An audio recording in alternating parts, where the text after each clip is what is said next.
beautiful sights and sounds throughout Southern California. And hopefully carry over here at the Big A as we wrap up this 3-game series between the Angels and the visiting Colorado Rockies. Hi again, everyone. Victor Rojas along with Mark Gupta inside the Big A. Glad you could join us for Angels Base. I want to mention that grand slam by Hideki Matsui in the first inning, his 6th career grand slam. I'll tell you what, Gubi, had it not been for that grand slam, the Angels might have been in trouble because Aaron Cook was good after that slam. Oh, he had a great sinker throughout that ball game, Victor. I think Mike Scioscia gave the confidence to Matsui to be able to determine 3-0 pitch, should he be able to swing and get a pitch to drive. Well, he certainly got a pitch to drive out over that plate, 3-0, sees a fastball and drives it to dead center for that grand slam. Continues to swing the bat exceptionally well in the month of June. 338 batting average with 18 RBIs, and they needed that whole 4 RBIs to be able to win that game last night. Well, Joe Saunders certainly did a terrific job for him. A season-high 8 strikeouts and picking up the W this afternoon. It'll be Irvin Santana, the youngster right-hander, going up against Ulysses Chassis. Well, the big thing yesterday,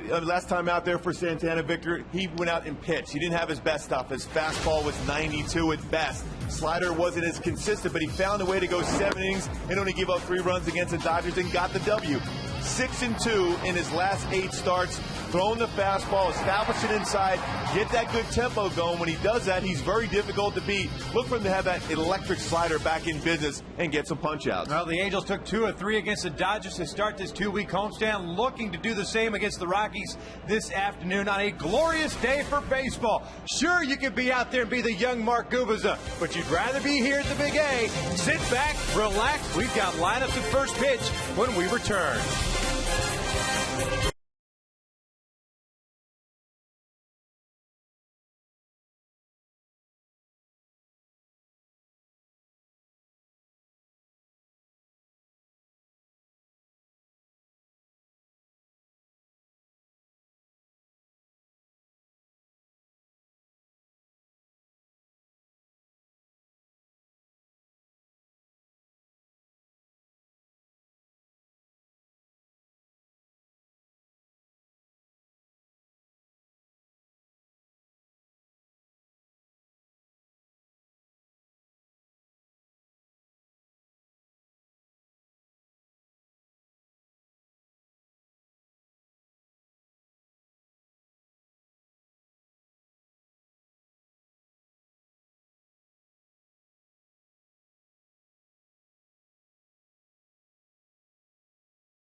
and bread with a cup of the new Kona Classic coffee. By your Southern California Lexus dealer, who invites you to test drive a luxurious Lexus automobile today. And by Southwest Airlines. Go to southwest.com, grab your bag, it's on. It is an absolutely gorgeous day for baseball here at the Big A. Live shot. You see the Angels have taken the field wearing their beautifully red-colored jerseys. Ervin Santana getting his warm-up pitches on right now. Take on the Colorado Rockies. Roll into this one with a 39-35 record. Jonathan Herrera leading things off in second. Todd Helton at first. Carlos Gonzalez in center field. Jason Giambi at DH. Seth Smith getting the start in left with Chris Iannetta behind the plate. Ian Stewart of Southern California at third base. Ryan Spilborg from UC Santa Barbara's in right field. And Clint Barbas, who's got a home run in this series. He is at shortstop and batting ninth, facing Ervin Santana. Take a look at our AT&T starting pitcher for the Angels. Boy, 7-5 mark ERA, under 4, 6-2 in his last 8 starts. Made a good adjustment last ball game. Didn't have his best fastball or slider, but fought his way through 7 solid innings. That is also a good learning tool for a young pitcher like Ervin Santana. At times you can still win even without your best stuff. Look for him to have that fastball back and that slider being nasty again. Angels, of course, winning Game 2 last night. A 4-2 decision, picking up their 42nd win. The Rockies with the loss fall now 5 games back in the National League West. They are in 4th place. The San Diego Padres still atop that division as Herrera, the switch hitter, takes a strike, but the count evens at 1-1. Herrera 1 for 4 in last night's game, a .309 average with a couple of RBIs. So the young man called upon to fill in for the injured Troy Tulowitzki. I mean that from the standpoint, it's the guy that they called up. Clint Barbas playing shortstop on an everyday basis now with Tulowitzki out for several more weeks with that broken wrist. That one is hooked foul down the right field line. Nice play over the railing. Oh, that guy was ready, had the glove and everything. You mentioned Tulowitzki not being available. It's certainly a benefit for the Angels not having him in that lineup because he is a dangerous hitter. Heart and soul of this lineup now for the Rockies, even though he is a young player. 2 balls and 2 strikes on Herrera, but a 3-hit game in the opener of the series. All 3 hits coming late in the ballgame, the 8th, 10th, and 11th innings. Breaking ball out towards shallow right center field. Here comes Torrey Hunter early on, warming up the legs. There's out number 1. Let's take a look at the defense. Brought to you by Verizon. For the Angels, Juan Rivera left, Torrey Hunter at center, Bobby Abreu right. Brandon Woods getting the start at third with Eric Ibar at shortstop, Howie Kendrick and Mike Napoli on the right side. Jeff Mathis back behind the plate. You mentioned Brandon Woods back to third base, playing a number of games at shortstop, filling in for Eric Ibar. Back at that familiar spot. Reactionary position at third. This one on the ground to Napoli, and he'll take it himself. Looks like that. 2 quick outs for Ervin Santana. What'd you like to see? Ervin, much better performance the last time out against the Los Angeles Dodgers after he got knocked around by the Milwaukee Brewers. Just 3 earned runs in 7 innings. Anytime you get those quick outs, it gives you the opportunity in your mind as a starting pitcher that you can go 7, 8, 9 innings. He's got a couple complete games already this season, Ervin does. That mindset, the confidence to go deep into a ball game. That's what Mike Scioscia and Mike Butcher want. Some rest out of that bullpen, some innings pitched out of their starting pitching staff. Ervin's won 6 of his last 8 starts, posting a .257 ERA in those W's. Gonzalez takes a strike. He was matched up against Clayton Kershaw in that game against the Dodgers.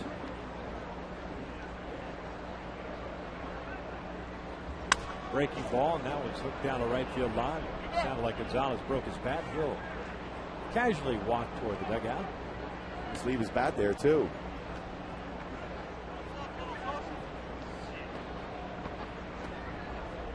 It's kind of interesting. I've never quite seen that one before. Leaving the bat there so the catcher, Jeff Mathis, picks it up for him. A nice high fastball. A swing and miss. That's what you get for making Jeff Mathis pick up the baseball bat. Exactly.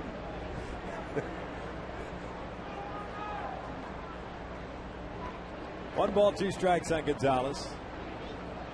0 for 4 last night. count even to 2 balls, 2 strikes.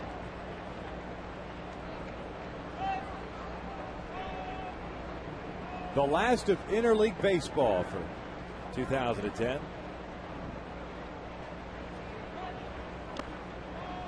Gone from 0-2 to 3-2. That's when, if you're a pitcher, you have an 0-2 count. You don't try to be too fine because you have the hitter on the defense anyhow. Make a good quality pitch on the outside corner or throw that nasty breaking pitch early. Now all of a sudden he's back in the count now. He's got to be looking fastball 3-2. 3-2, and that is hit to left field for a base hit. So a 2-out base knock as Gonzalez stops at first base. Juan gets that pitch in. Santana will face Giambi here with 2 away and a man on. Number 23, designated hitter Jason Giambi. Giambi serving as the DH in interleague play here. Like all 3 games. 0 for 4 last night. 1 for 7 overall in the series. His batting average down to .211, 3 home runs and 14 runs batted in. Re-signed in the offseason after he had picked up and signed as a minor league free agent last year. Of course, contributing in the 19 games at the big league level for the Rockies. So much so that they liked him, brought him back. Good leadership qualities. Also takes a good professional at bat every time up there. Doesn't swing a lot of pitches out of the strike zone. Sees pitches. Not only good for him, but the rest of the guys looking in that dugout.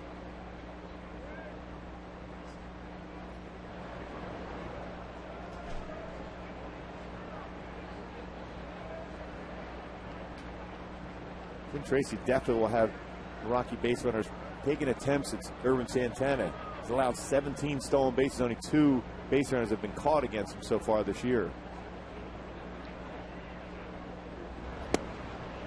2 balls and no strikes. Tim Tracy in his first full season at the helm. He was hired prior to last year as the bench coach for Clint Hurdle. Clint was fired. Jim was given the job. What a job he did. 74-42 wild card champions. Rockies, of course, wisely bringing it back. I remember asking him last year at one point where the Nationals had a job opening, the Astros, the Cleveland Indians, obviously the Rockies.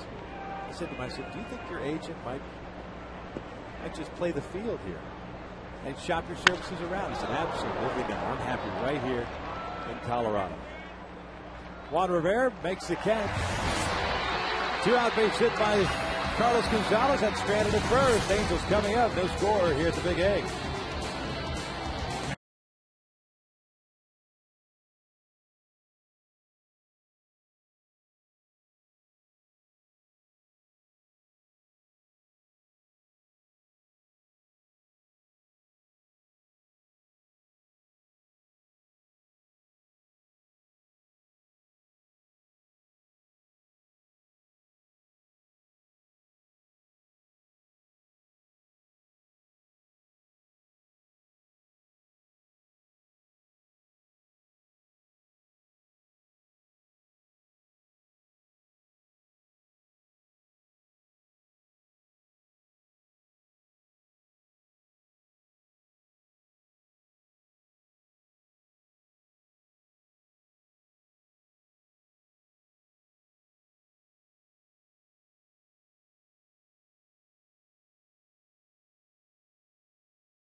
Back of the Texas Rangers run out this starting lineup brought to you by Southwest Airlines.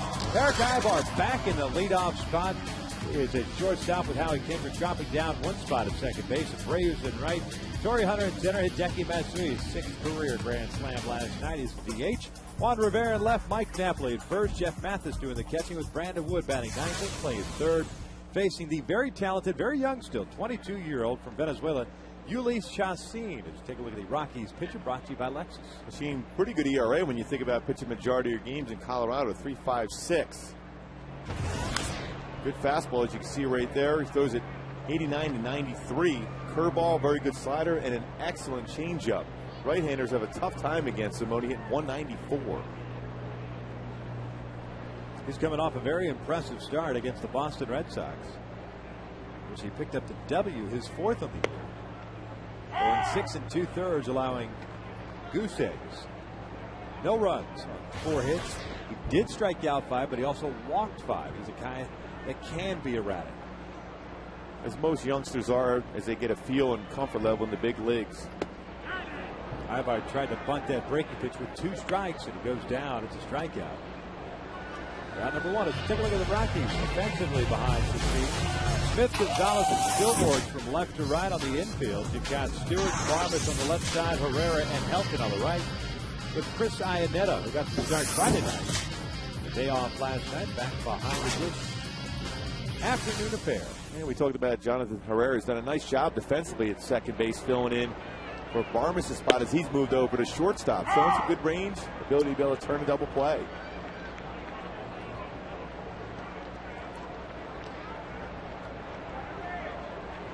Varmus solid at shortstop. Came up as a shortstop, but moved over to second base. Tulowitzki came aboard. That's a base hit right back up the box. Howie Kendrick with a 1-out knock.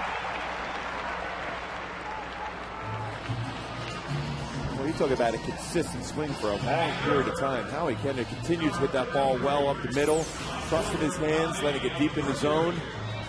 Great by Chacin up the middle for a base hit. First hit of the series for Howie. 0 for 7. So a man on now for Bobby Abreu, fellow countryman. Bobby 0 for 3 last night, 1 for 8 against the Rockies over the weekend.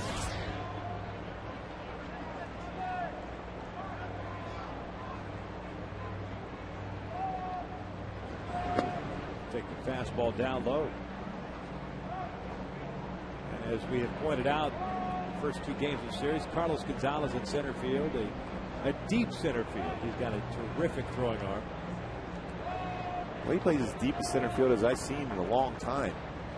Must be comfortable, as we've seen coming in on the baseball, as compared to going back on it. Fastball paints the inside corner, 1-1 now. When you make a comparison to him and Austin Jackson in Detroit, how shallow he plays, big difference.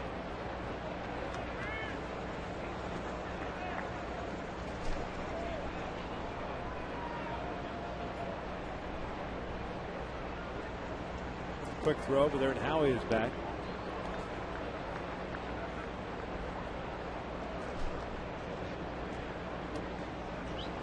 Angels 20-17 here at the Big A this year, compared to the 22-18 out on the road.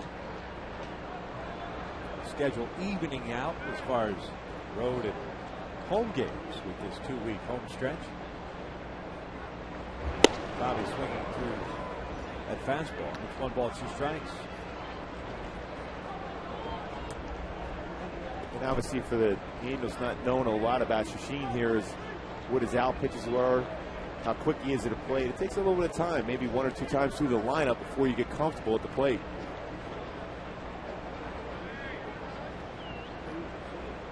For a pickoff throw over to first base. Clearly not his best move. Pretty quick to the plate. He's 1-2-6 to 1-3-1. Fairly quick. But he has allowed 6 stolen bases, only one base runner thrown out against him so far.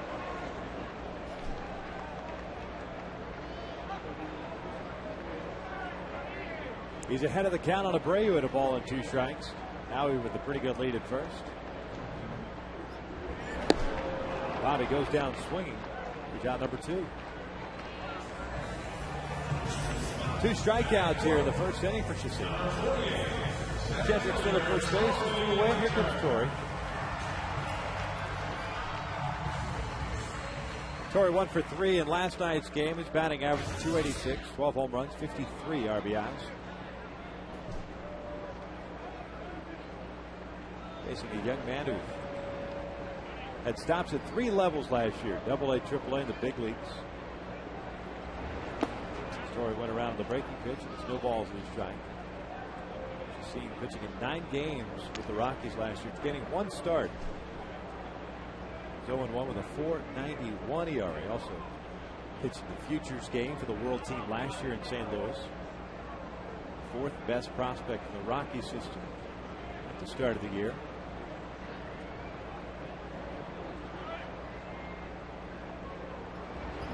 Hey, if you're the 4th best prospect coming into the season, and you're the only one of those 4 in the big leagues, doesn't that automatically jump you up to the top prospect? You would think so, right? Especially pretty successful up here already. You know, the Rockies have done a pretty good job as far as scouting and drafting power arms, which you need strikeout pitchers pitching in Coors Field, as compared to a fly ball pitcher who wouldn't have a swing and miss, or at the very least, a guy that gets a lot of ground balls like an Aaron Cook. Torrey goes down swinging as Chassin strikes out the side, and Samuelson between the first 2, a base hit. 1 complete, no score.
Boy, some of the food down at Clyde Wright's Barbecue. Nice of Clyde to pay us a beautiful compliment downstairs before the game, but I just want some free food, man. Forget the compliments. Where's the grub? I know that looks Show me the money, Clyde. That looks unbelievable. Smith, Iannetta, and Stewart here in the top of the second. The breaking ball is in there. It's no balls and 2 strikes. What you like to see from Irvin Santana, getting ahead but staying ahead.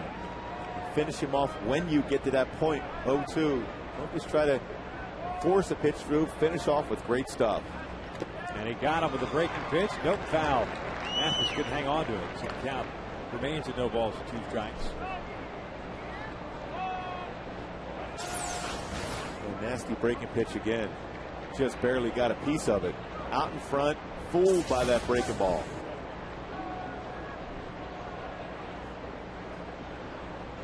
Go fastball in.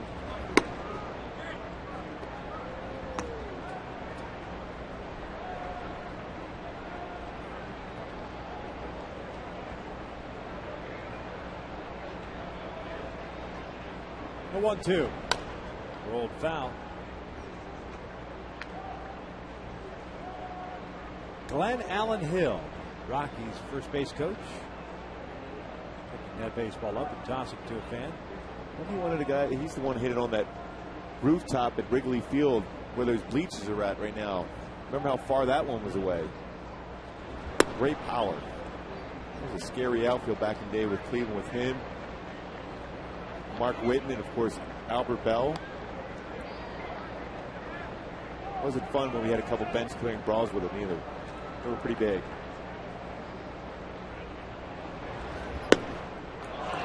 I think Smith wanted to swing at that. I mean, his mind and his body were in it, but I think he may have been looking off speed. There's strikeout number 1 for Irvin. That's a long walk back to the dugout after that swing. You're fooled by the pitch and location. A changeup. I think he was looking for a slider or a fastball or something other than a changeup. That looks like a knockdown wedge. Trying to take some of the spin away. When you don't want to look at make any eye contact with anybody in the dugout right now because you know they're going to get on you for that one. That's the beauty of baseball. Camaraderie in the clubhouse, the dugout during a game. Sure, the guy's feeling bad, but it's such a long game. Just your first AB. You're probably going to get 3 more. You got another opportunity. So that's the fun part about it. And next time, don't swing as if you're inside a telephone booth. You can't get the arms extended in there. That was being fooled by an off-speed pitch.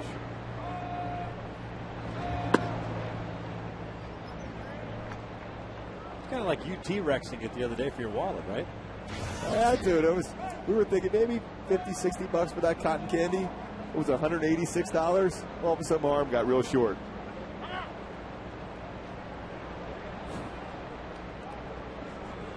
That was all those rotator cuff surgeries I had. I couldn't quite get into my wallet at that point.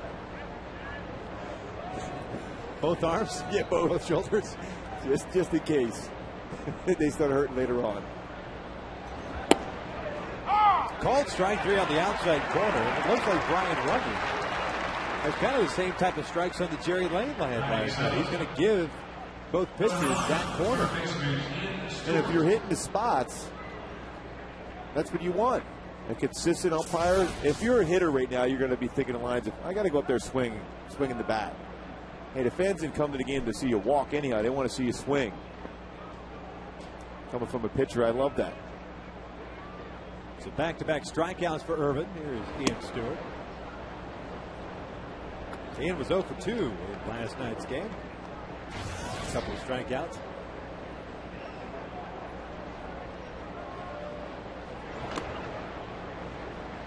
Two balls and no strikes. Irvin and Chacin, actually both guys, trying to follow up the terrific matchup we saw last night. Joe Saunders, Aaron Cook. Cook gave up those 4 runs on the grand slam. Stewart throws one high and deep to right center field. Torrey's pulling up, and it's a 1-0 Rockies lead. 9th of the year. So Ian Stewart is 34th RBI. The Rockies strike first. The 15th home run that Irvin Santana has given up this season. Stewart certainly has a lot of power. He will occasionally swing and miss, but when he gets a fastball out over the plate like that, there's no doubt, especially the day game here at the Big A.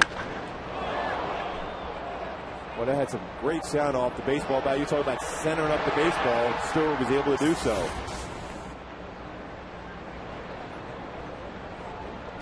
But if you're going to give him up, make it a solo job.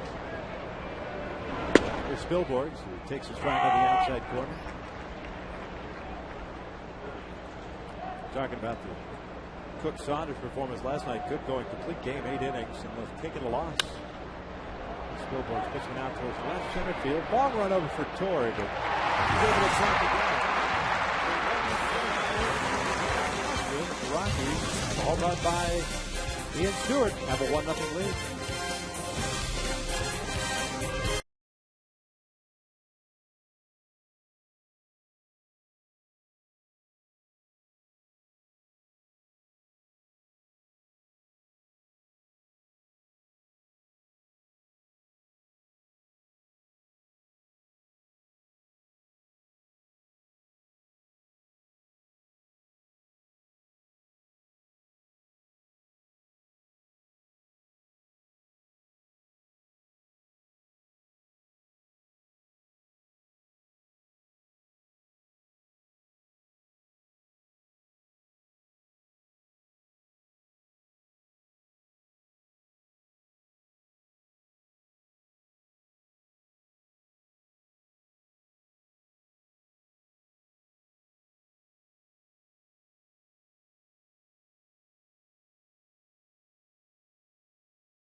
second.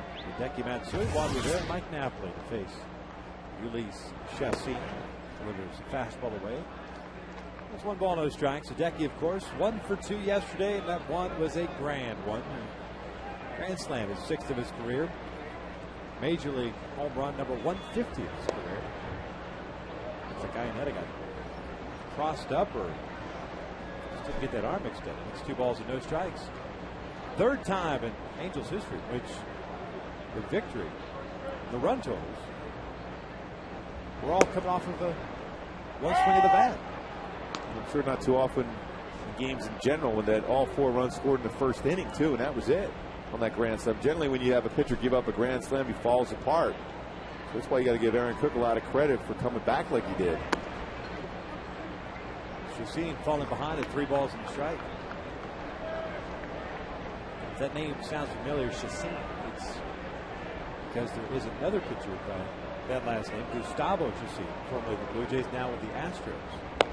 Matsui takes a strike. It's a full count. They are second cousins.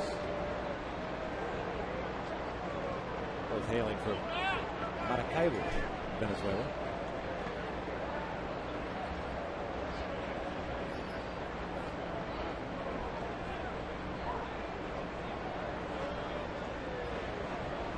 The 3-2 pitch. Breaking ball. Got him looking. Matsui knew it. That's 4 strikeouts and 5 batters for Chassin. But if he's going to get that outside corner like Paul Runge's giving, Brian Runge's giving him here, that he's had a good chance with that breaking pitch. He's got a good curveball and a slider.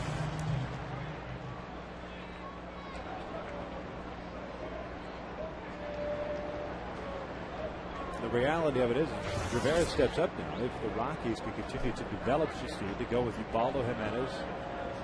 Aaron Cook has pitched well at home, pitched great last night, even though his road numbers this year have not been very good. Pretty formidable 3 guys in that rotation. Mix in a healthy Jeff Francis now because he pitches so well.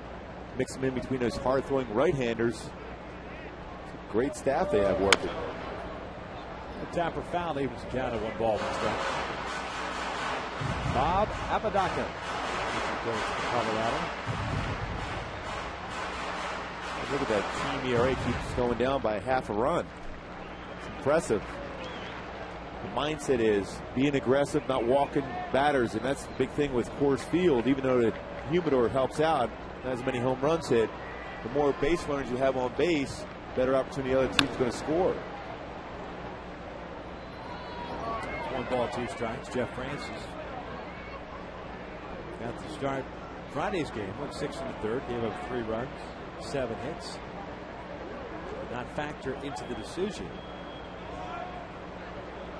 This game he matched up against Jared Weaver, had a terrific outing. Also, the big ND, no decision.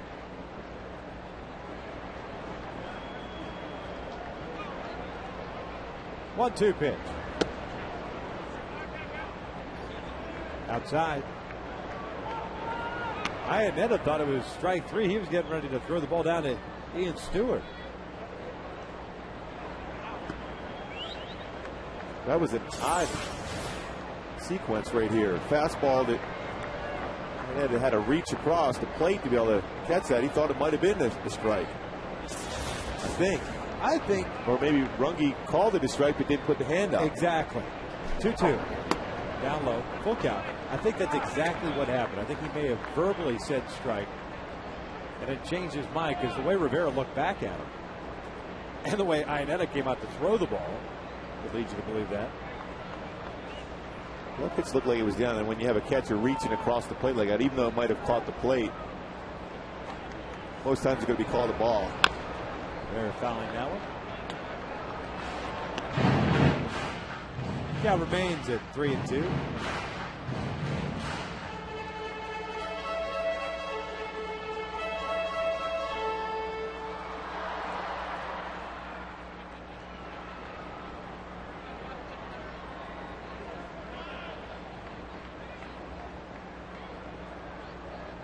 One base runner in this one for the Halos. That was a first inning base hit by Howie Kendrick.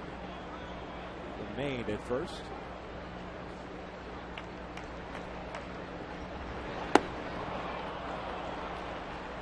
There's out number 2. Make that 5 punch outs now for Chassin.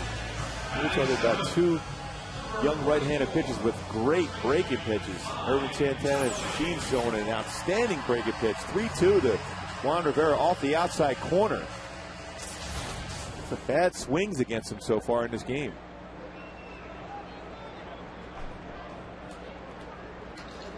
Opponents hitting .226 against Chassin this year. He has limited right-handers to a .194 average. He's only allowed 3 home runs. Here's Napoli. Mike takes low.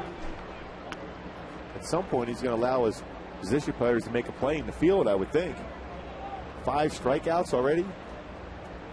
This inning and 2/3 on pace for 27 strikeouts. I think that might be a new record. Napoli drills one out to straightaway center field. Gonzalez is there. And they'll make the catch for the 3rd out. So another easy inning for Chassin. 2 complete. Rockies up 1-0.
Up that home run to Ian Stewart in the 2nd. The only scoring in this ballgame is the Rockies send up 9-1-2. Clint Barmas wanting to get after Irvin Santana, swinging at that first pitch, followed by Jonathan Herrera, then Todd Helton. Hoping to get a fastball as compared to try to deal with that nasty slider that Irvin Santana has.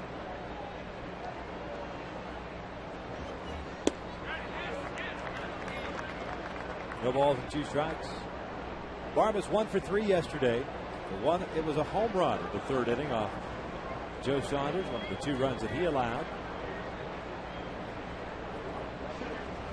0-2, just got a piece of it.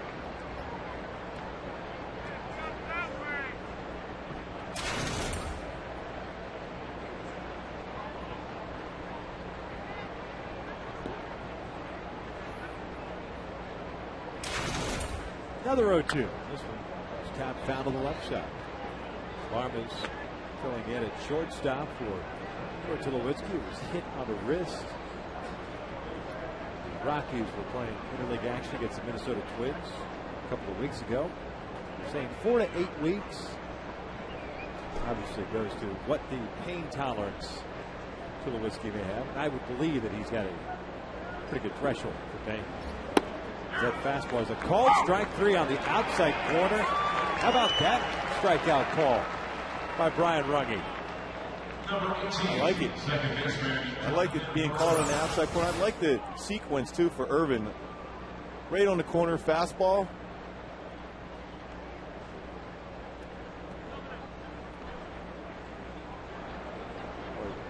He's had some nasty stuff throughout this game, Irvin Santana, and Brian Runge calling that outside part of the plate. He's living out there all day long. He's got a great ring-up call, too. Clearly a candidate for Dancing with the Stars with that move. Beautiful. It's bouncing out in front of the plate.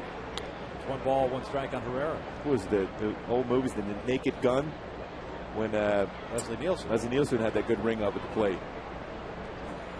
Enrico Palazzo.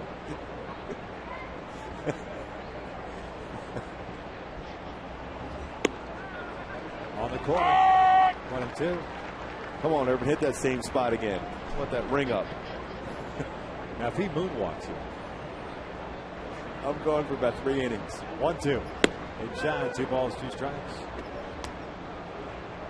The strike out of Barnes, the third for Irvin Santana in this one.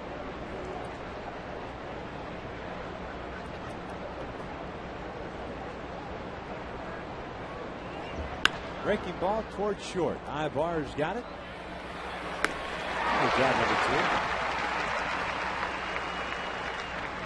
2. And the Angels Friends and Family Fun Pack presented by JetBlue features 4 game tickets, 4 hot dogs, 4 soft drinks for just $44. The next game is Tuesday against the Texas Rangers. Purchase your family fun pack today at angelsbaseball.com. Halo's got the off day tomorrow. Then they've got the Rangers rolling in for 3 night games here at the Big A. Tuesday, Wednesday, and Thursday. Then the Kansas City Royals in town next weekend.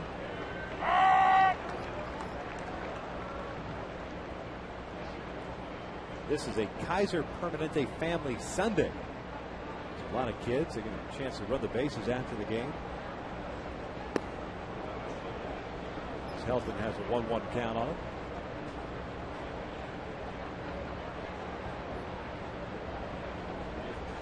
It's an Angel gear on throughout the whole stands, too, for the youngsters. Helton takes that one outside. It's 2 balls and a strike.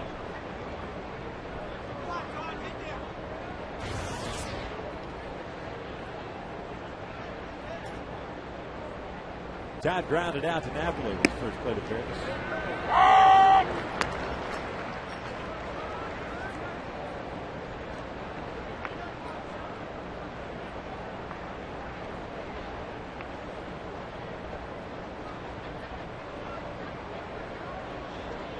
2-2. Good chopper towards short. Ibar is going to lay back on it. Helton doesn't run that well anymore. It's a 1-2-3 inning for Irvin Santana. The 1-1 here at the Big A. Rockies up 1-0.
Rockies up 1-0 as we start the bottom of the third. It'll be 8-9-1 due up for the Angels. Mathis, Wood, and Ibar against the supremely talented 22-year-old Julie Chassin. Picked up 5 strikeouts already. Jim Mathis takes strike 1. But the key for him is if he establishes that fastball in the strike zone, he becomes even more difficult to hit because of all those assortment of off-speed pitches he has. Mathis had the night off last night with Bobby Wilson getting the start behind the plate. Jeff was over 3 in Friday's game. Batting average of .259 with a home run and 5 RBIs. On that fastball, straight back. It's 1 ball, 2 strikes. If you're Jeff Mathis right now, you got to think in lines. I'm going to try to hit this breaking pitch in the right field.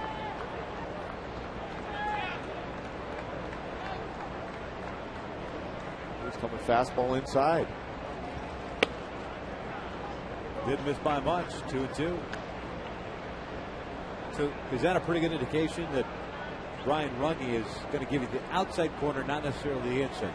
Exactly. He's established his strike zone, and that's what you want, consistency. Mathis goes down swinging. There's out number 1. He's a jerk. But come on. You know he's the only TV doctor that you love to hate. House. Make your appointment tonight at 8 and 9 right here on My 13. Well, I was sweating that one out, Victor. Were you a little concerned? Yeah. I'm sorry. I thought you were saying some kind words to me again. Can I say that out loud? Brandon Wood takes outside for ball 1.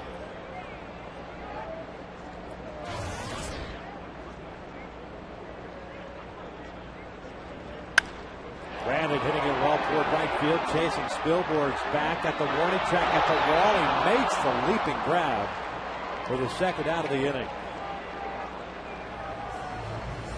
Well, off the bat, I thought he was hit pretty well, but then I said that's going to be routine play. And Spielborg's got back to the wall. I thought it might have a shot at getting out of here. Ball carries so well in the day games here, the Big A.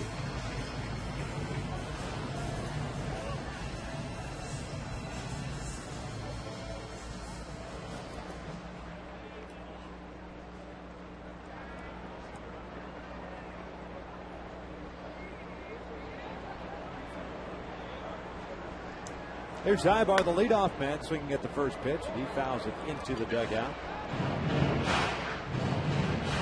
Ibar strikeout victim. He tried to bunt his way on with 2 strikes. And right over the top of that big curveball that you've seen.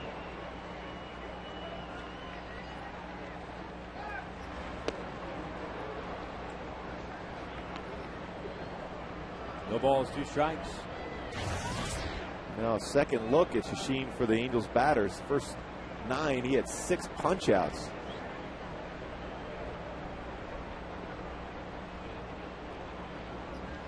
And that is hit toward right center field. Spielborg's got a good jump on this one. It's another 1-2-3 inning for Shashin. 3 complete here at the Big A. Rockies up 1-0.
Great crowd downstairs. Everyone very welcoming down there, especially the folks that work down at the Diamond Club. Food was outstanding.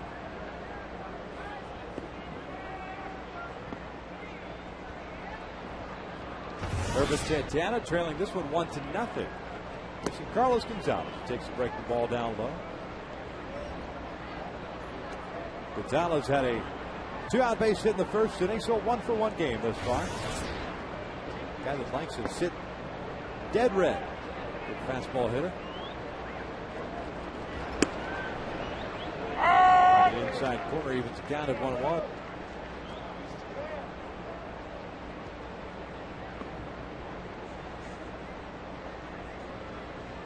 Brandon Wood way off the line at third base with the left-handed hitter at the plate. Good off-speed pitch. 1-2. Very good straight changeup. Urban there after establishing that slider, throwing a fastball to him out in front. Which is something you don't hear a whole lot associated with Urban Santana, because it is about the fastball slider for him. Gonzalez down the left field line. This one slicing foul. The seats. Yeah, I talked to Mike Butcher about that about a start or two ago for Urban Santana. He said he's got a very good changeup. He just doesn't use it as frequently as he wants him to. Because when you throw fastball slider, hitters time to speed. If you can mix in that changeup, those other two pitches become even more effective. Breaking ball is low. 2 balls, 2 strikes.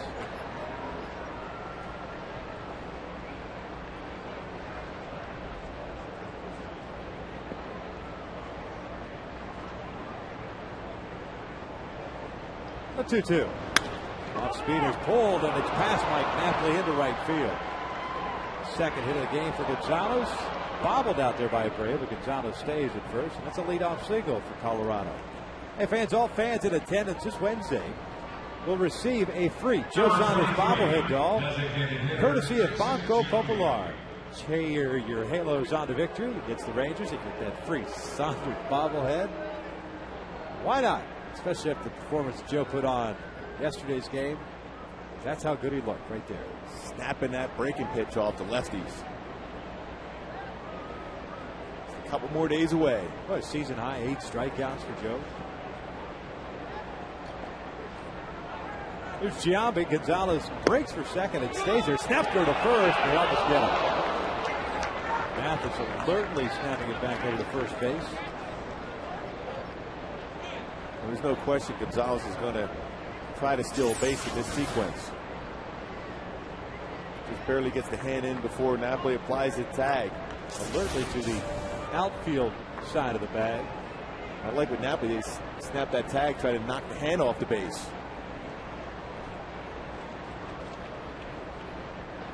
Like, remember Kent Herbeck used to apply the tag rather firmly at first base. So if you were getting back, you had to make sure you had a good hold of that base, so he was going to knock you off.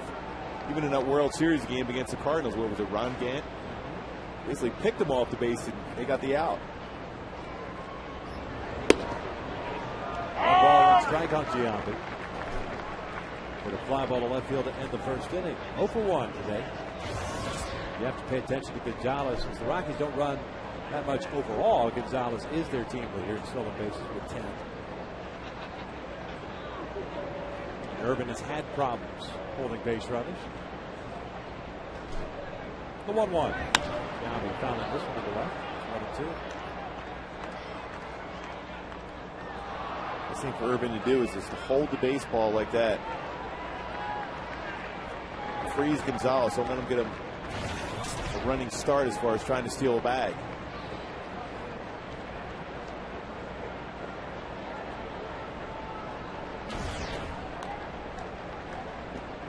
Giambi, the owner of 412 career home runs. Swings at that off-speed pitch.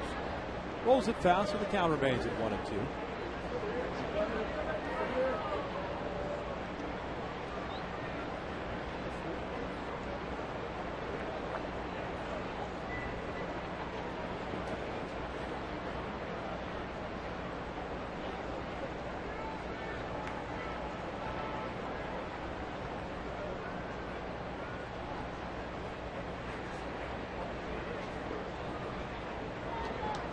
With Gonzalez at first base, even though the Angels overshift, Howie stays on the infield dirt at second base as opposed to playing out shallow right field where we try to turn a double play.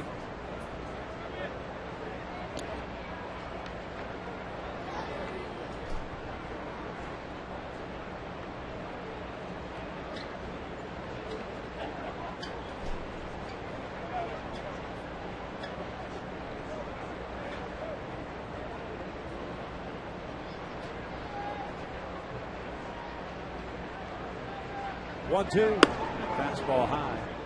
2 balls, 2 strikes. Almost got Giambi to pull the trigger.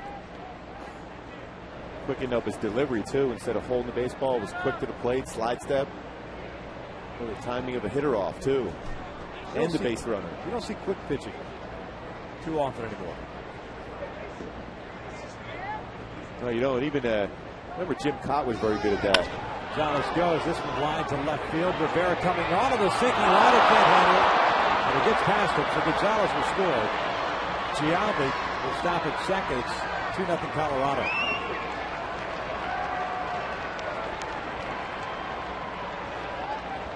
They don't own the pitch. Ball at the end of the batter. Giambi's going to go away from Juan Rivera. What he could do is try to dive and make this play. Inside out swing on that fastball. Tried to make that sliding catch. Ball got by him. Easily scores the run. RBI double for Giambi. 5th double of the year. 15th RBI. So the Rockies with back-to-back hits here in the 4th inning against Irvin. Seth Smith is set to the plate.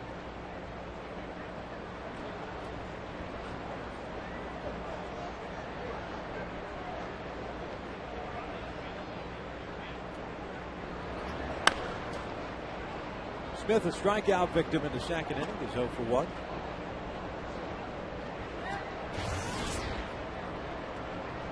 Both teams have kind of scuffled, if you will, with men in scoring position in this series. Rockies 3 for 12, Angels 4 for 16.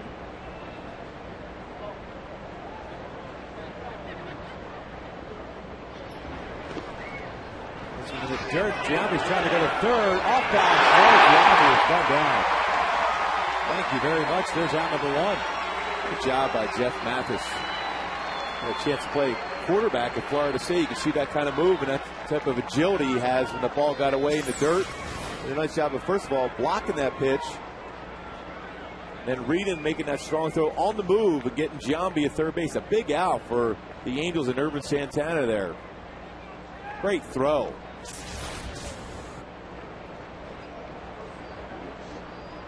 Oh-2. Smith goes down swinging for the 2nd time in this ball game. There's a 2nd out here in the 4th. Number 20, catcher Chris Iannetta. Boy, a slider down and in on a Howard's replay will show that nasty slider. And a commitment to the swing by Seth Smith. And once you commit to that, you can't stop the bat through the zone. Perfect spot for Irvin when you're ahead of the count like that. Brings up Chris Iannetta, the catcher. It's a fastball on the outside corner. Iannetta also a strikeout victim in the 2nd inning. What a 4 for Irvin Santana. He's allowed 4 hits, home run, the RBI double to Giambi. Take the Rockies to a 2-0 lead.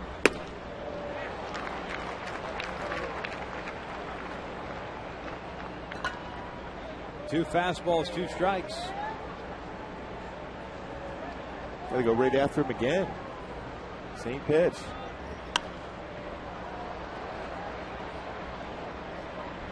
He did not, and probably got away with it. That breaking pitch was right over the heart of the plate. It's still 1-2 now. Fastball, outside corner, maybe a baseball off the corner at the most, but go right after with that 93-94 right now.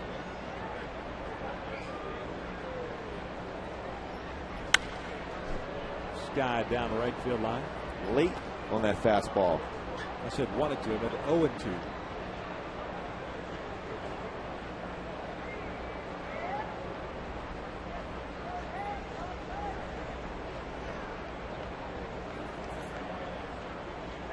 Off the plate, just there. No.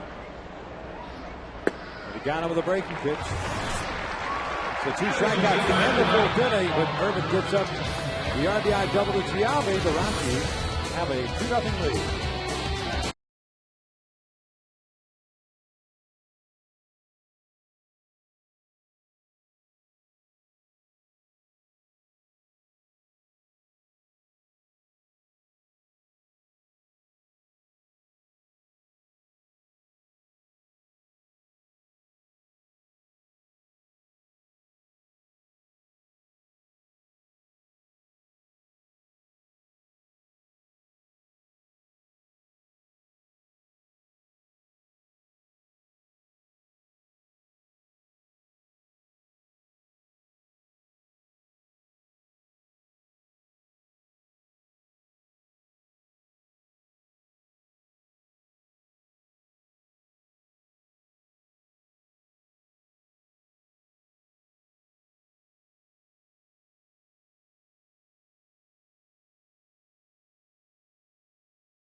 Waves, cool buzz, who knows? But why would you want to be here at the Big A? Even though the Angels are down 2-0. It is a gorgeous day for baseball. Perfect day. I'll score 3 this inning.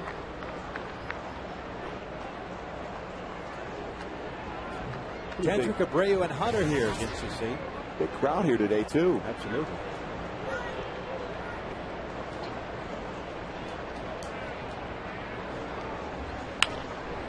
Rolling this one foul. It's 1 ball, 1 strike. Howie, the lone base runner. The first inning base hit, so he's 1 for 1.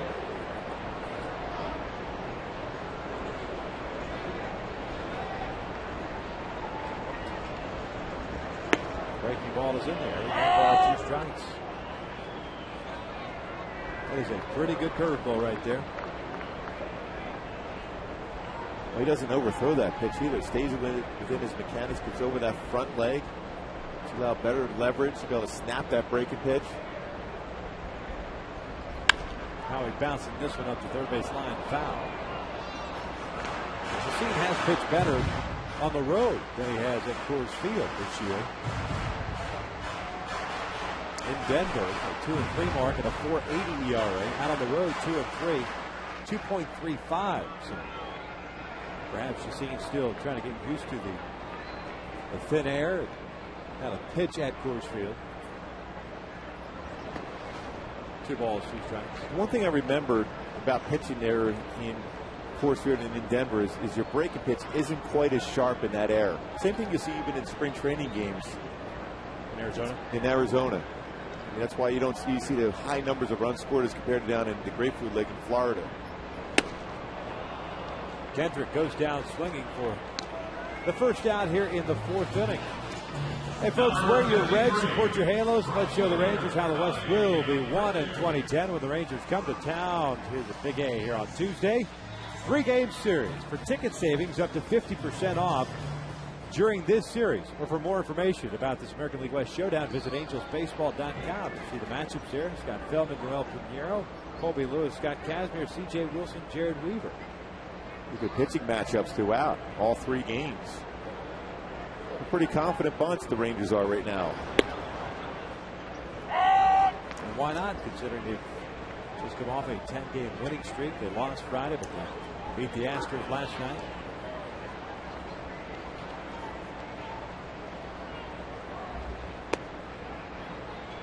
Bobby takes downstairs. 1 ball, 1 strike. Mentioned that the Angels roll into this one 4.5 back of the Texas Rangers in the American League West. They will play tonight, 5:05 Pacific time against the Astros. How many times they play the Astros? It seems like about 50 times already this year, haven't they? The Lone Star Series. You know, they're playing for the Silver Boot, which I believe was won already by the Texas Rangers. They swept the Stros. That's when they were on that 10-game winning streak. 2-1. Bobby out the opposite way. Pretty good poke, tailing away from Seth Smith. And this one, that's a fair ball. Abreu is on his way to second base, thinking about third. The throw from Smith is not in time. One-out triple for Bobby Abreu. Nice effort on the part of Seth Smith. He had a long way to go. That ball just kept tailing away from him, and it just did land inside the chalk. Best to deal with that ball, the short porch down there in left field, sliding over there. Again, this is similar to the type of swing that Giambi had when it went away from Juan Rivera. Trying to get a good idea where to slide and be able to try to make that play right at the chalk line and the wall. Gets away from him. Good effort. Bobby now at third base. Trying to get that first run across, cut that lead in half. Bobby's first triple of the year. Only the 5th for the Angels this season.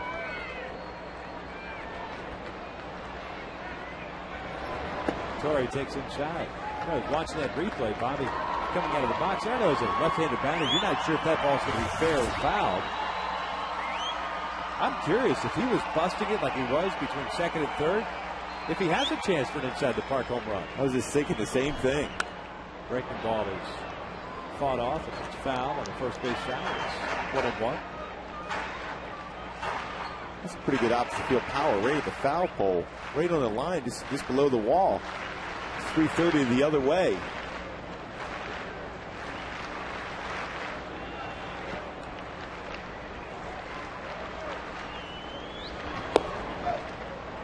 Two balls and a strike. Rockies, of course, playing their infield back. They've got a 2-0 lead. Looking for the out. They'll give up the run. Especially with the way Chacin has pitched in this one. 7 strikeouts. No walks and 2 hits.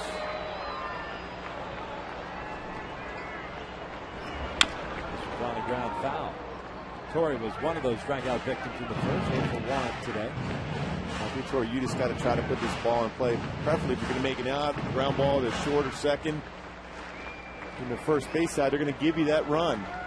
Have to get this run across.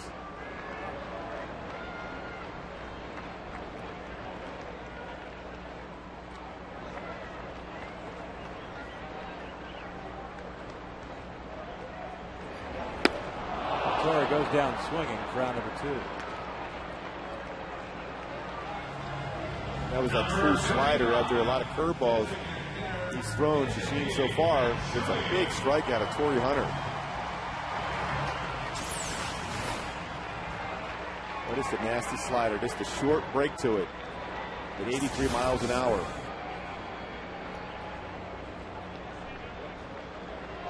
So Abreu still at third base. 2 outs now for Hideki.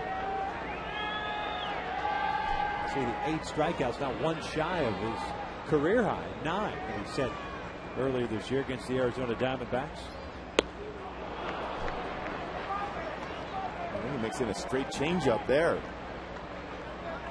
Very good curveball, good slider, very good changeup, and a fastball, 89 to 92.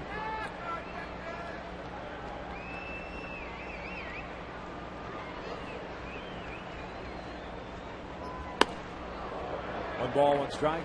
There's 9 punch-outs coming against the Diamondbacks on June the 5th. Took the loss in that one. Sort of new career high for him in punch-outs. It was 4 prior to this season. And he only pitched in 9 big league games prior to 2010. Up high, and it's 2 balls and a strike. Matsui's the only guy that's gone down looking. Everybody else has been the swinging variety as far as the strikeout is concerned. I'd be surprised if Chacin throws a changeup now in a fastball count against Matsui. If he can get a base hit in the left center.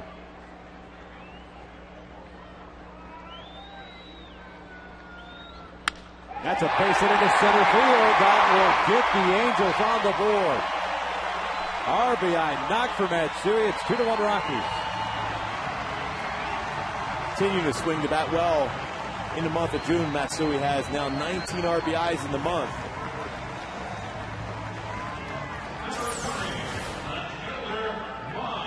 Snow will show the pitch out over the plate. Matsui just kept the head back. Hips open up a little bit, but the hands stay through the zone. Hits up ball at the middle for an RBI base hit. 46th RBI of the year. So Hideki picks up Torrey. Man on two away for Juan Rivera. The strikeout victim himself in the second. Take the fastball outside. 57 pitches thrown by Chacin as we play here in the fourth. 37 strikes. Very good ratio for the youngster.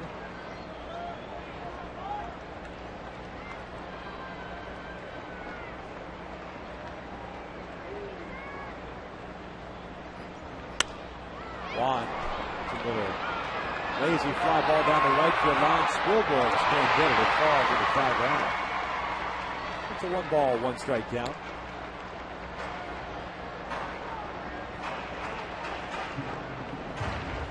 Trying that foul ball by Spilborg, so he got to go a long, long way. Team's going to stay away against Juan Rivera, both fastballs and sliders on the outer half. Juan going to have to make that adjustment.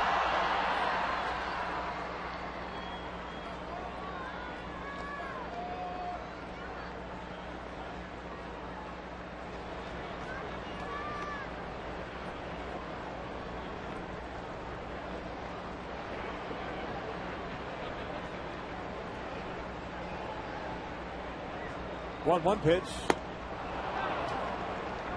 1-2. Juan still trying to pull Chacin. One pitch on the inside part of the plate. If you're Chacin, you would be making a mistake if you do that against Juan Rivera here. High pitch at 93. Closest in the curveball at 77.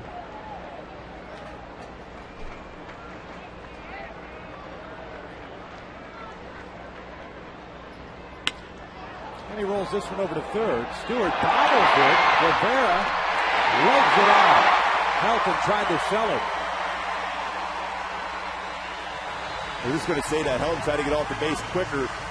Wally Joyner used to be very good at that, former Angel. As far as the ball being thrown up, it's going to be a close play. Make the play and have your foot off the bases if you already got the out. Tried to sell it, bobbled it. Mistake made by Stewart again. Second error of this series. Juan hustling through the bag there. That little step right there, that step back to play that short hop instead of cutting across at an angle before that ball takes a bounce, costing Chacin there, which should have been the third out of the inning. So 2 on, 2 out still for Mike Napoli. Meeting on the mound, Apodaca, Chris Iannetta. Sometimes when a young pitcher thinks he makes the perfect pitch, should be out of the inning, the infielder will make a mistake. Rattled you just enough. Maybe make a mistake. Mike Napoli hit the ball well last time up, right to the wall in center field. The Angels been so good as far as taking advantage of a mistake made by their opponent over the last month and a half.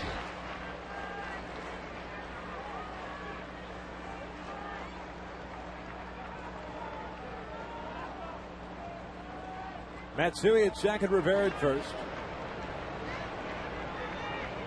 And Chacin's first pitch. Breaking pitch low.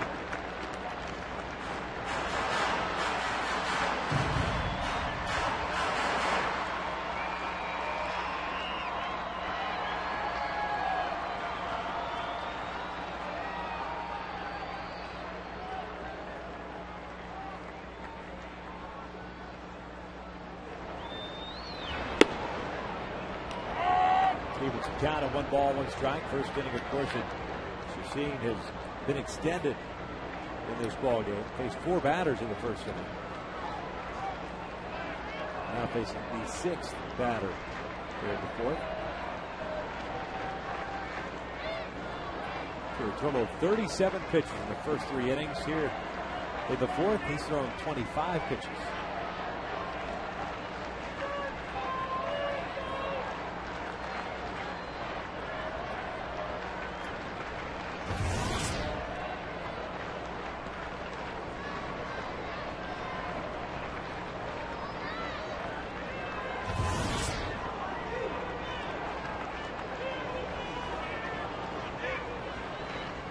The 1-1. Nice dig. Not much you can do as a catcher there. Just backhanded it, scooped out by Allen. 2 balls in the strike. Maybe trying to force the pitches through the zone now, as Sheen is. And obviously, when you're a young pitcher that he is, Jim Tracy's going to be more apt to worry about a pitch count. Once he's thrown this season 117, and this inning alone is taxing him, making some mistakes.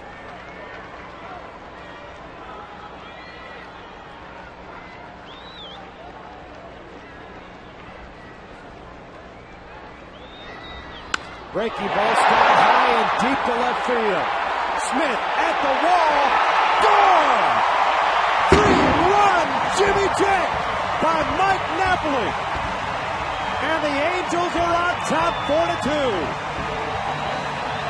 Boy, the Angels taking advantage of a mistake. By the way, Seth Smith was jumping up, and that ball went way out to left field. A hanging breaking pitch. He was taxed. He's overthrowing some pitches. That's when you make that mistake, and that's when you take advantage. Napoli, 13th home run of the season. And that ball was crushed.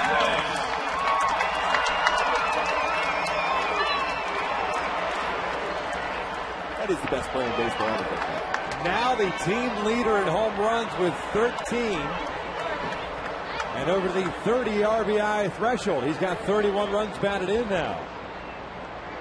Jeff Mathis went around on that pitch, and it's no balls and a strike.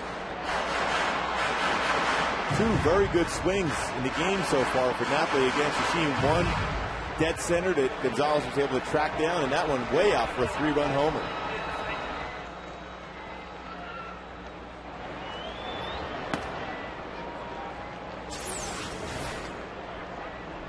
Next one will show that spinning breaking pitch.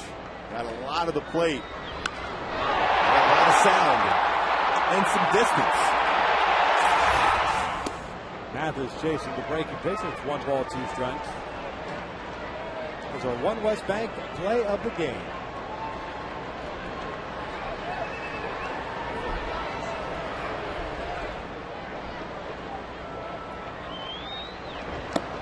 Mathis goes down swinging. 3 strikeouts here in the 4th inning for Chassin, but also gave up a triple, a single, the error by Stewart, and Mike Napoli picking up his 13th home run of the year. A 3-run shot. Angels lead it on the score 4-2.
You have Mike Napoli hitting Ulysse Chassine's breaking pitch into the bullpen sections in left field.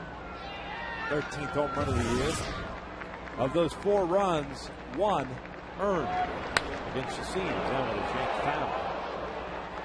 Off the bat of Ian Stewart. It was that error by Ian Stewart that kept that inning alive on the ball hit by Juan Rivera.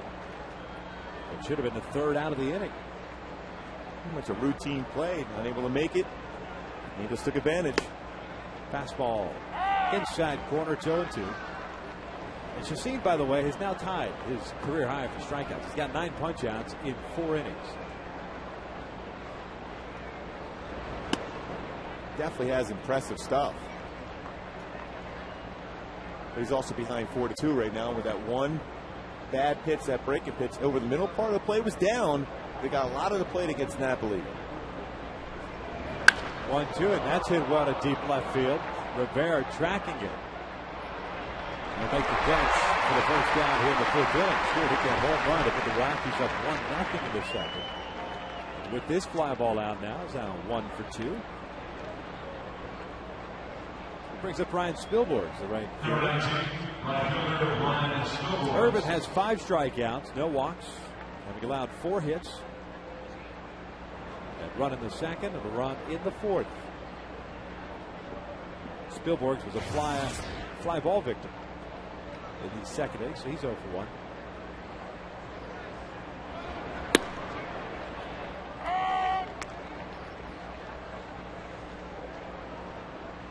It's always good to see these guys that are from the area with their buddies, college teammates hanging out before the game. Especially in interleague. That's the one thing that you can take away from interleague. Guys that get a chance to see their friends or family all season long. Yeah, I do like that, especially if you're a fan of, you're down here at the Big A, you get a chance to see the Colorado Rockies come in, the Milwaukee Brewers come in. Normally would never get a chance to see some of these players. Right. Metzenek and Spilborghs were saying hi to some friends of his for the game. Todd Helton had a pretty good group here on the first night. Fouled back. Oh, almost a great play. He ends up with a baseball, but that would have been awesome. And Spilborghs went to UC Santa Barbara. I don't know if I can ever go to school. That's such a beautiful campus. I might just be hanging out at the beach. There. I still wouldn't go to school. He didn't want to leave. I don't blame him. He went around on the breaking pitch. Johnny goes for out number 2. That's how beautiful it is there. I grew up here. I'm good. I don't need to go anywhere. No, son, go away to school. No, I'm good. That's a beautiful area. Speaking of beautiful, what about that slider by Irvin Santana get the punch out? But I've been up that campus a few times in that area. Man, it's nice.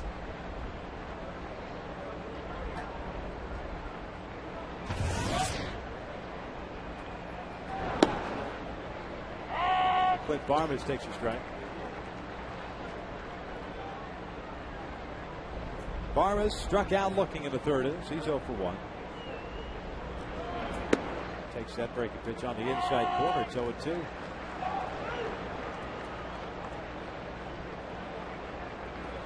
Irvin Santana with 8 0-2 counts in this ballgame.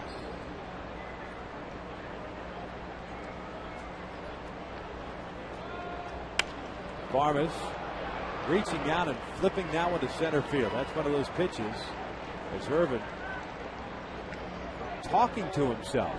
Barmas was rounding first base, knowing that was too good of a pitch on an 0-2 count. You fight to get ahead with a count like that, 0-2. You want to expand the strike, so make him swing the pitch that you want to put at.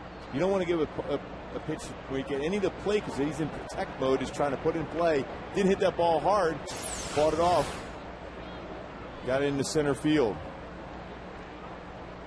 Telling himself, I should have snapped that off, got it off the outside part. First pitch strike, second pitch strike, third one, a little too good, a little meaty. Jonathan Herrera, the second baseman, 0-1.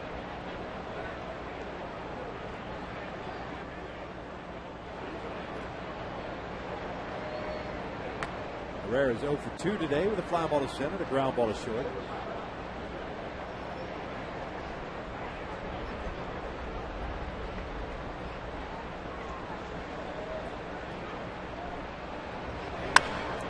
jacked foul down the right field line.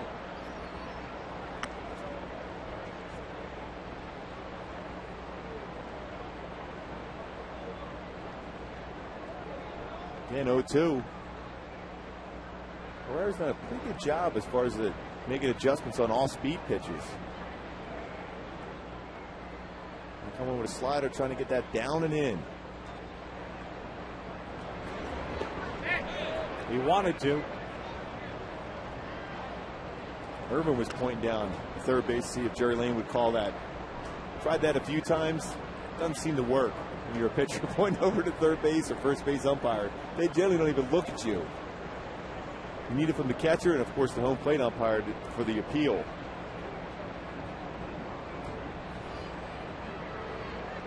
I did it too many times. 1-2 pitch.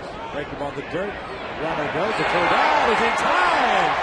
Jeff Mathis guns down Clint Barmas for the third out here in the fifth. We enter the bottom of the fifth inning with the Halos up 4-2.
Brandon drove a Chassin fastball deep to right field, but it was hauled in by Spielberg. So Brandon 0 for 1.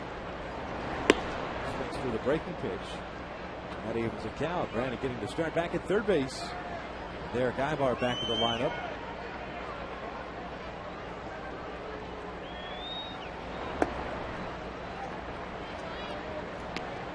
See how Chassin answers back.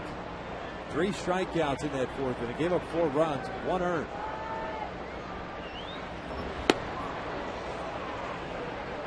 Continues to snap that curveball off, too. A very good slider. More than likely we'll see the same type of pitch here on the outer half against Brandon Wood.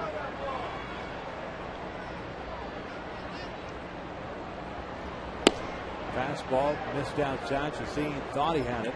Full count now.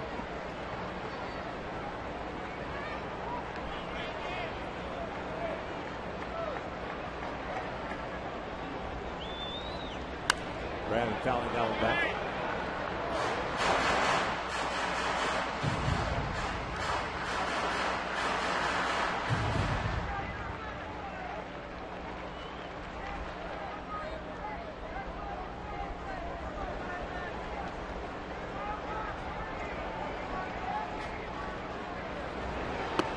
And Brandon works the walk first. Base on ball.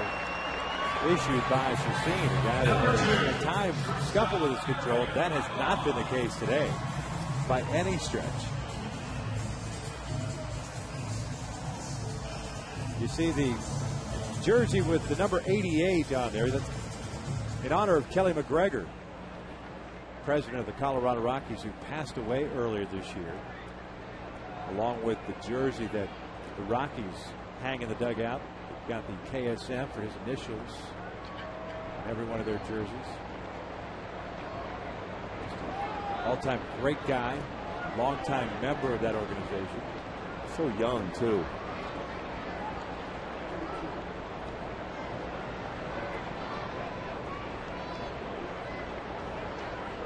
Nice that the team continues to acknowledge him and be a part of the organization on a daily basis, whether at home or out on the road. Big part of the success for this organization, too. The last couple of years, 2 of the last 3 years making the postseason.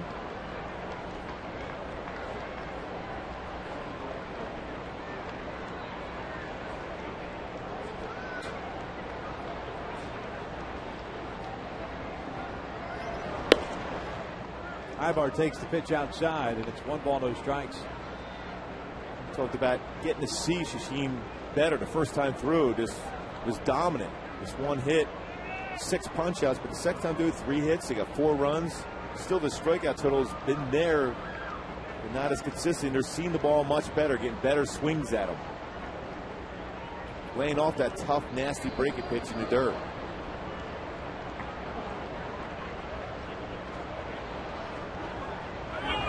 Brandon goes, the hit and run works. Brandon heading to third base. Bill Boyce gets the ball back in, and Ibar picks up a knock, his first. It's getting back into the lineup. The Angels have runners at first and third with nobody out, and Howie Kenton coming up. I've always liked that when you try to get your swing back when Mike Sosa puts that hit and run on. All you're up there to do is try to track the baseball, hit the ball into the ground. Not try to do too much. You're not trying to hit the ball in the air. You're trying to hit it on the ground. And that's what Eric Ibar was able to do. And now first and third to put the pressure on Shashin and the Rockies once again. Helps a lot, too, with Todd Helton and a left-handed batter up, holding the base runner. Opens up that right side a little bit. Fortunately for the Angels, Ibar got a pitch on the inside part of the plate, able to pull that ball into right. And here's Howie with an RBI opportunity here. Rockies playing back, looking for the double play. He bounces this one to short. 6, 4, relay on the first in time, with the run scores, and it's 5-2 Angels.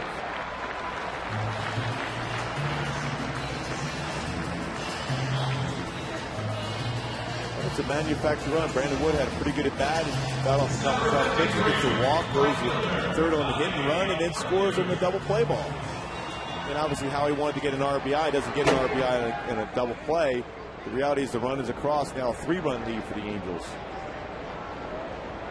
So base is clear now for Bobby Abreu.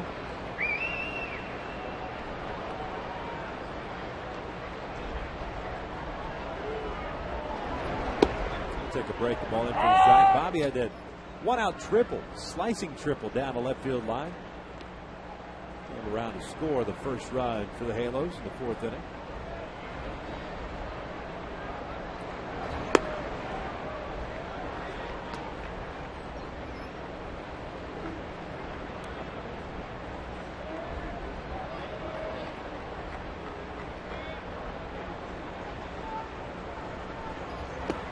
Bobby takes down an end. It's 2 balls and a strike.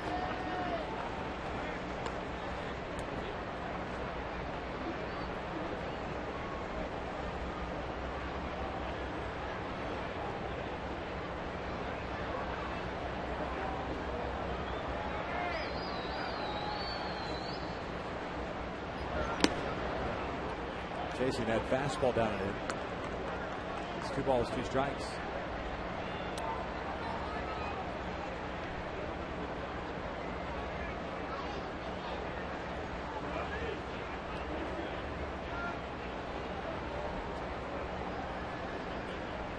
Two from Shashin. Got him with a breaking pitch. That's a new career high for Shashin. 10 strikeouts on the afternoon. Here the Rockies trail it after 5. It's 5-2 Angels.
Good shot at the Queen Mary down in Long Beach.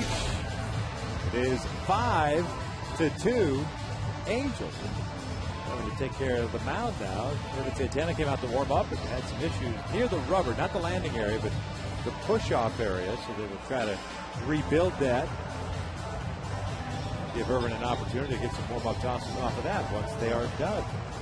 Hey, fans, show your support by voting today so that Tori, Bobby, Howie, and the rest of your favorite Angels will be sent to the 81st Midsummer Classic right here at the Big A. Remember, vote early, vote often, vote Angels, vote today at angelsbaseball.com. The last estimation was that Torrey Hunter is 7th in the American League in outfield balloting.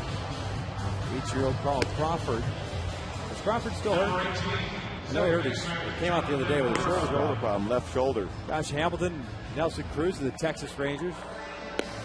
Torrey's having a very good season. For me, Torrey's got to be in there. Angel fans got to get out there and start voting in droves right now. 53 RBI, 24 doubles. Great center field defense. Plus at home. The voting ends on Thursday, July the 1st. That would lead you to believe that on July the 4th they would announce the American League and National League teams. You've got to get out there and vote, whether it's angelsbaseball.com or MLB.com. 25 times a day. Did you ever go out to the Queen Mary on Halloween time? I have not been out there. Got to. Pretty scary.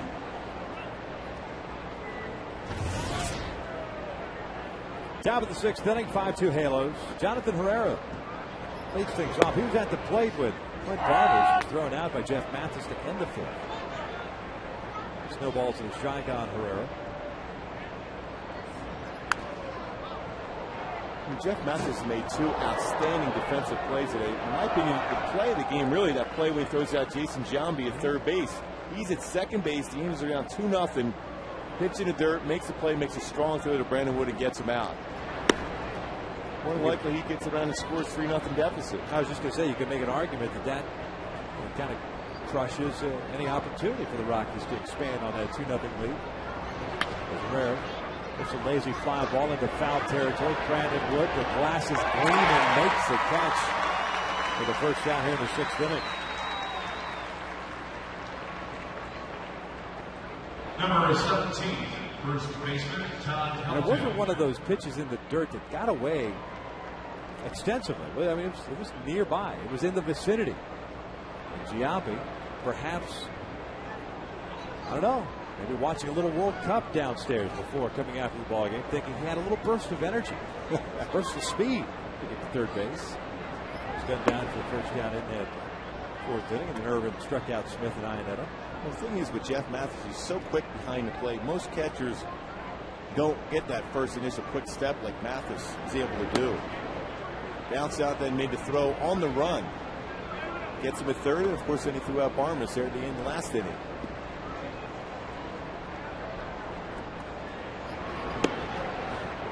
Todd Helton takes his strike, and it's 2-1.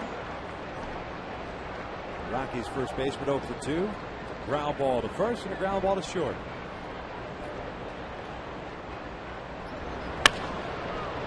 This one will rates your seats. Can't leave it to 2-2.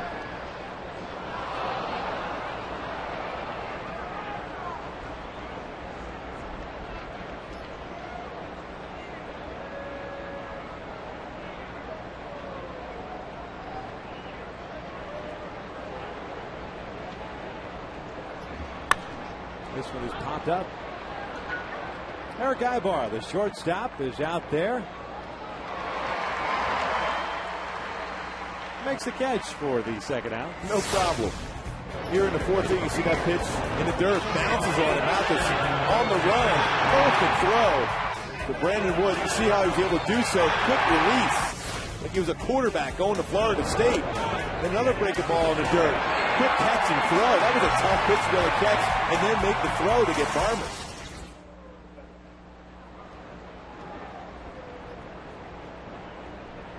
That looked like an option quarterback, didn't he? Better suited for Oklahoma back in the day. Well, that's a pretty good option school, Oklahoma. Sooners. Florida State more of a college would throw the deep pass. And Mathis does have a good arm. Carlos Gonzalez 2 for 2 today with a couple of singles and a run scored. He's got 2 of the 5 hits the Rockies have picked up.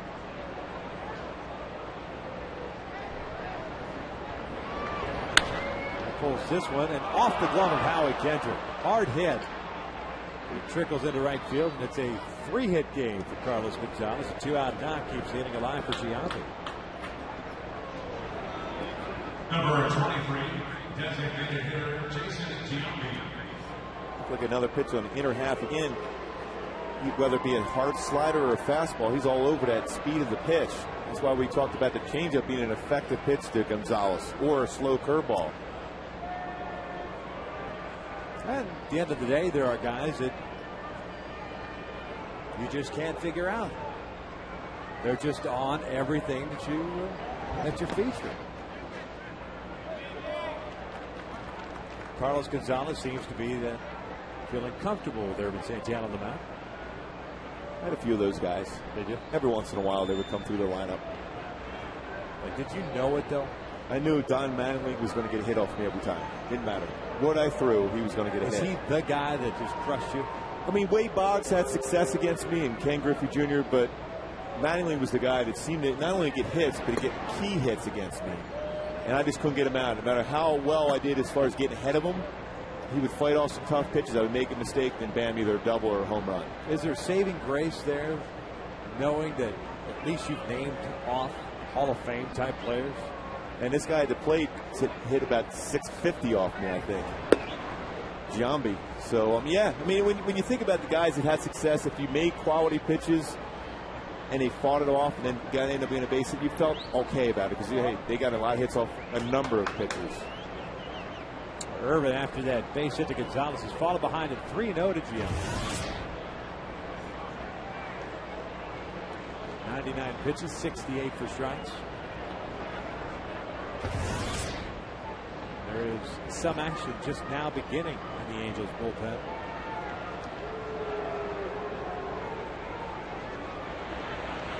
Scott Shields is up. There's a walk. Single followed by a walk brings up Seth Smith with 2 outs and a visit to the mound by Mike Butcher. First walk issued now by Urban Santana.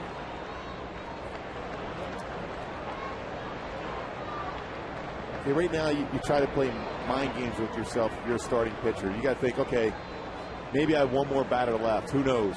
I got to go after him with my best stuff right now. My best slider, my best fastball, best location. And if Mike Scioscia gives you the opportunity to go back out for the 7th, so be it.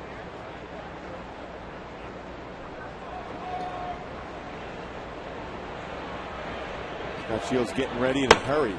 Doesn't take a lot for Scott Shields to be ready to be in the ball game if Mike Scioscia calls upon him. Maybe about 12 to 15 pitches. Establishes it in his curveball, and he'll be ready to go. Smith at the plate now is 0 for 2 with a couple of strikeouts, both swinging.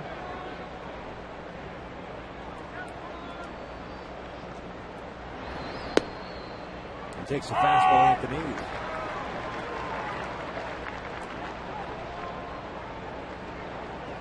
Smith and Iannetta, the guy who's on deck for the 6 strikeouts for Urban today. See the base runners. Gonzalez good speed at second. Giambi not as good at first. 1 ball, 1 strike.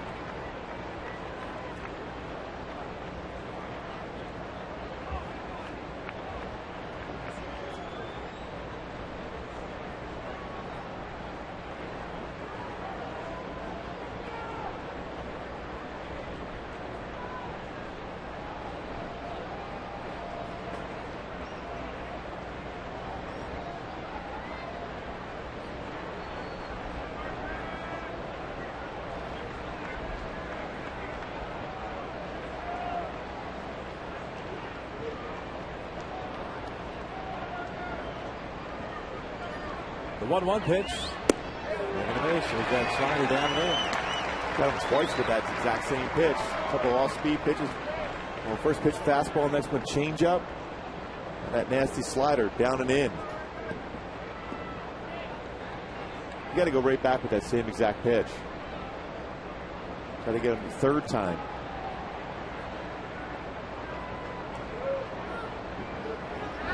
One, two. He lays off of that one. 2 balls, 2 strikes.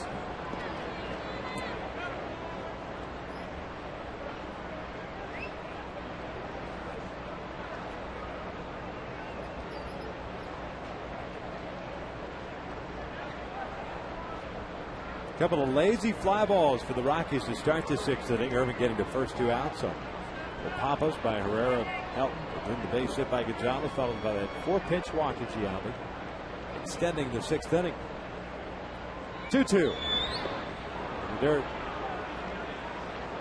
So we're through those last 2 sliders. Now Seth Smith's not going to swing at that pitch. It's that far in front of the plate. If you want to get that ball down and in, you have to start it right around the plate level to get him to swing and miss, but it's that far out in front, there's no way he's going to make that commitment to swing.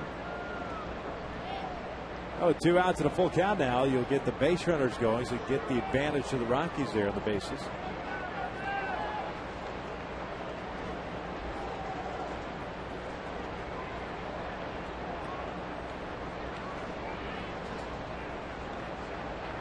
Smith calls time as Irvin was coming set.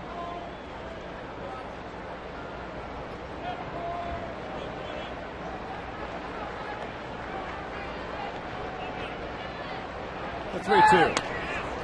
Foul.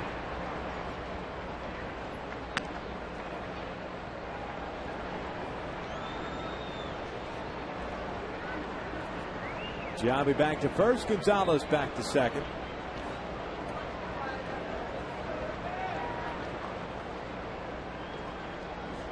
Irvin trying to keep things right where they are at. 5-2 Angels here in the 6th inning with 2 outs.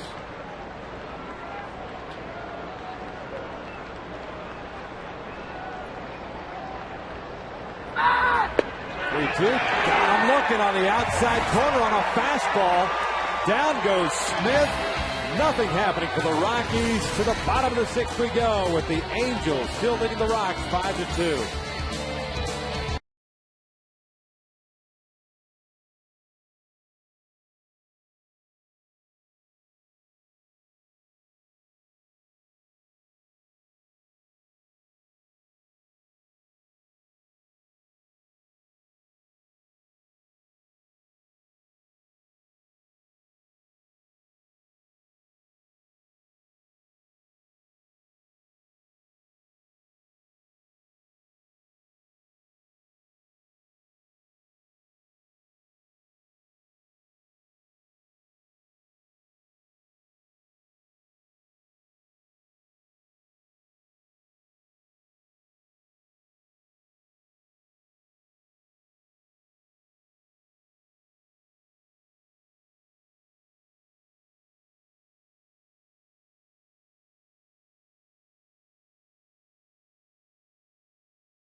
Charity Cooking Challenge at the ESPN Zone at Downtown Disney on this Wednesday. Scheduled to appear Joe Saunders, Kevin Jepson, Kevin Franzen, Mike Scioscia, and Mike Butcher. The cook-off starts at 10 a.m. and tickets include lunch and autographs. Seats are limited and going fast. Be sure to visit am830.net to purchase those tickets today. Nice job by Irvin Santana to get out of that top of the 6th inning. Torrey Hunter leads things off and takes that breaking pitch down low. Hunter, Matsui, Rivera, 4, 5, and 6 for the Angels here against Luis Chassin. Career high 10 strikeouts. Trailing this one 5-2.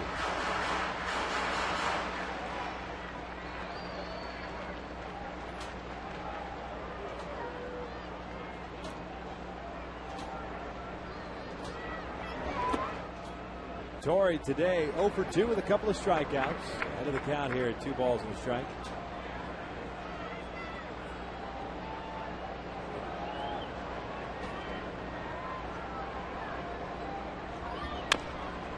Time foul, 2 balls, 2 strikes. They showed the Major League Baseball All-Star Game commercial up on the scoreboard here. Torrey's in it. Of course, it would make a great sense. Not just from the standpoint that it's the home team hosting the event, but it's marquee player, most marketable, most vocal, outgoing, personable player involved. But on top of all those characteristics, certainly deserve it, just based on numbers alone. The numbers, exactly. Player forward to dramatic. Key RBIs for the Eagles throughout his career here. Of course, even with the Minnesota Twins. People forget that play he made against Barry Bonds in the All-Star game in Milwaukee when he went over the wall to bring back a home run.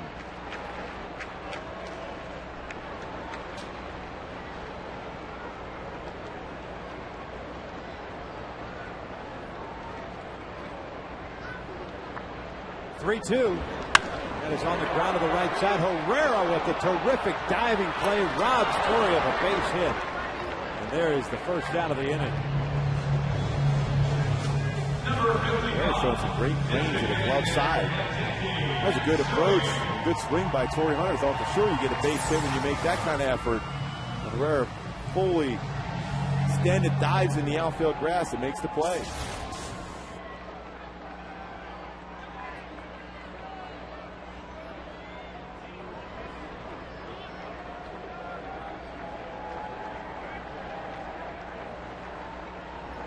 Matsui will look at ball 1 down and away. Hideki with a strikeout in the second, an RBI single, and a run scored to the 4th. The RBI, his 46th of the year.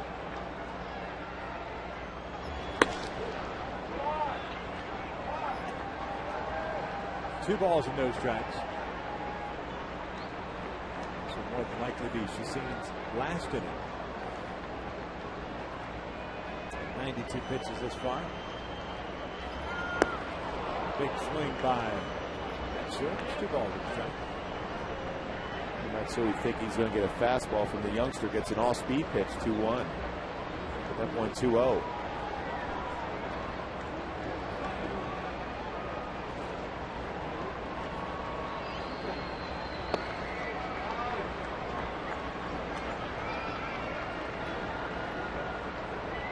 Well, the one thing you got to like from Chacin, whether it's a right-hander or a left-hander, he has worked the outside part of the plate. He's worked all 4 corners in the strike zone. He has stayed away as he walks Matsui here. Second walk of the game. 22 years of age, learning how to pitch in the big leagues, limited experience professionally overall. Pretty talented guy. 4 very good pitches. His changeup's been pretty good, but that's, talk to a number of people, that's probably his second best pitch, and he hasn't even had to use it a whole lot today. The Angels did not see Ubaldo Jimenez this weekend series, but more than likely be on the mound here, depending on how the schedule works out. The National League, the All-Star game, which happens 2 weeks from Tuesday. Rivera takes outside. That's a pretty good start, don't you think? 15 starts, 13-1, 1.60 ERA. Are you kidding me? 1.60. He could be. He'll get 2 more starts, at least 2 more starts. He'll be 15-1 at the break. 1-0. 1 ball, 1 strike. 15-1 at the break. People will start talking about the possibility of a 30-win season. Teddy McClain. I just think that's going to be so hard in today's game. You only get 33, 34 starts. And bullpens are such a big play in the game now. You don't get many opportunities to complete the game.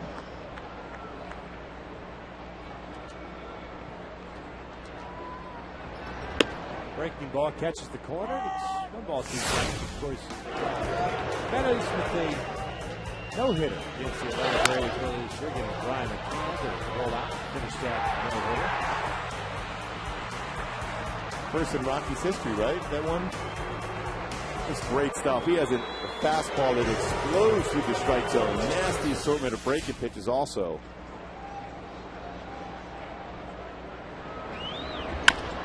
On the ground foul.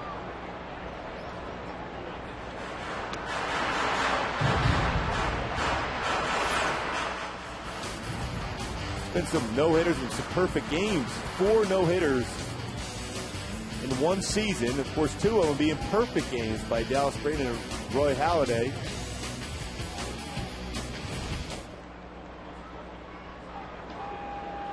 Of course, Galarraga had one in, well, should have had one in Detroit. Pitcher's resurgence. It's about time. Raise the mound now.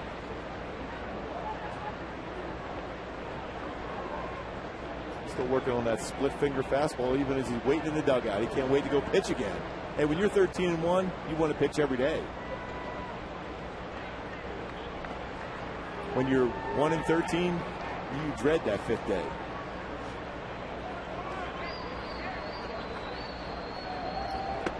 Rivera goes down swinging. Get that strikeout number 11 now for Shassi. 2 outs here in the 6th inning. You got to be pretty good to be run out there at a 1-13 record. Think about it. That means you at least given, you're pitching late in the ball game to be in a situation to get some decisions. But what was it, Bonderman? Jeremy Bonderman, did he lose 20 or was it 19 a few years ago? 19. I think the argument at that point was you've got to be a pretty good pitcher to be entrusted by your skipper to run out there, even with 19 losses. Mike Napoli takes inside. Well, if you weren't throwing good, you'd be down in the minor leagues or let go.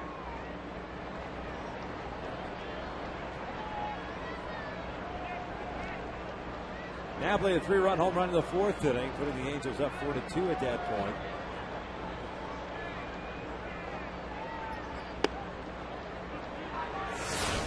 Two balls and no strikes.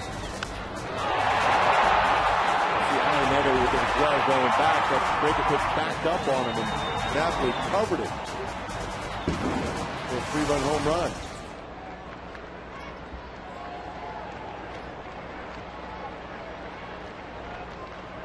The 2-0. Shassi staying away from Napoli. Keep in mind, Mike, his first at bat in the 2nd inning drove one out to straightaway center field, taking Gonzalez all the way to the warning track. That was on a fastball. He took the hanging breaking ball into the bullpens. Got to be careful if he's going to throw a 3-0 fastball.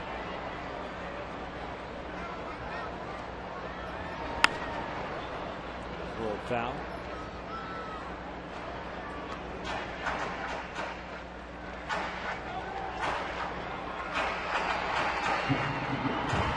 Speaking of 3-0.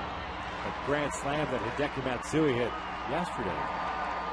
The first grand slam in the big leagues on a 3-0 count in almost 4 years. 2006 was the last time that happened. What a great swing by Matsui. It's down low and he walked it. So 2 walks here in the inning for Shassi.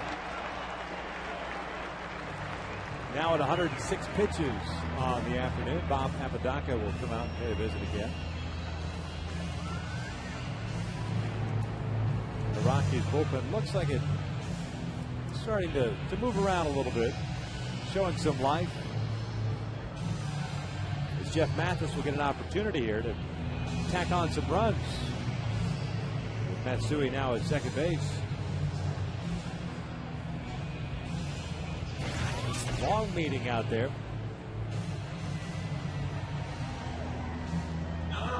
Action around Major League Baseball. The Phillies beat the Blue Jays today 11-2. This interleague wraps up this year. That was an odd game, too. They were the away team playing at Citizen Bank Park in Philadelphia.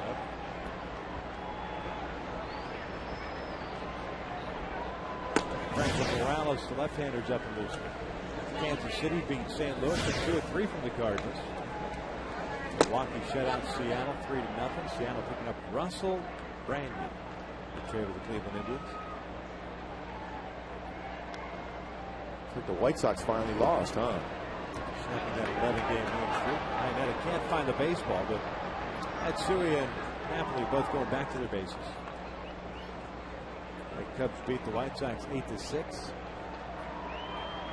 Arizona beat Tampa Bay 2-1. Baltimore over Washington 4-3. Detroit all over Atlanta. The Twins all of a sudden. They shut out today by the New York Mets. Mathis pops this one up. Iannetta and Stewart. It's Stewart and Iannetta. Nobody catches it. Well, you could have sensed that when they were both running for the baseball. There was no communication. Easier play, obviously, for the third baseman coming in as compared to the catcher with all the gear on, and they have to go out and find that baseball. But also, is your job as a pitcher right now, you're directing traffic if you can. Pretty good collision between Iannetta and Stewart. It's like Stewart was trying to call for it. Two big dudes colliding for sure.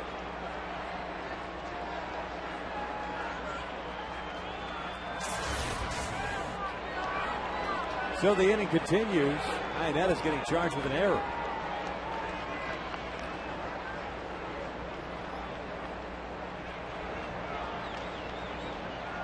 The 1-1 pitch. 1-2.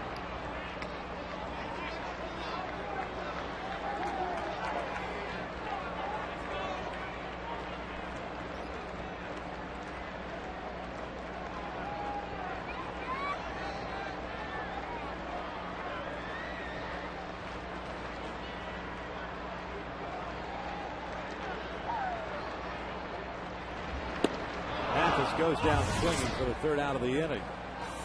We are through 6 here at the Big A with the Angels leading the Rockies 5-2.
Irvin Santana back out for another inning of action. 5-2 Halos. Chris Iannetta, Ian Stewart, Ryan Spilborn. Scheduled 3 batters.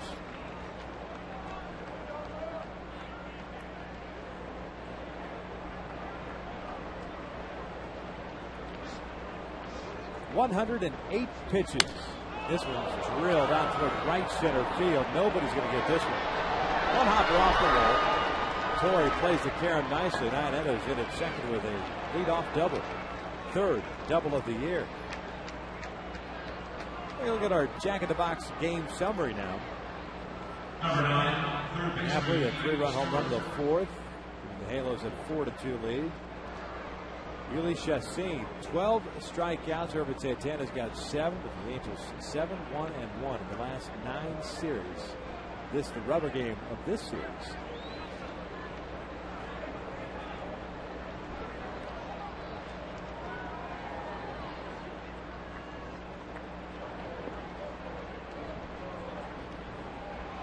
Here's Ian Stewart.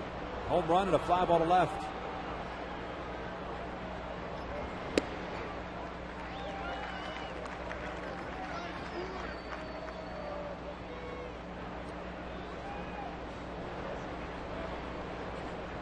A couple costly mistakes at third by Ian Stewart defensively. Led to some serious runs. 7 total by the Angels, taking advantage of that mistake.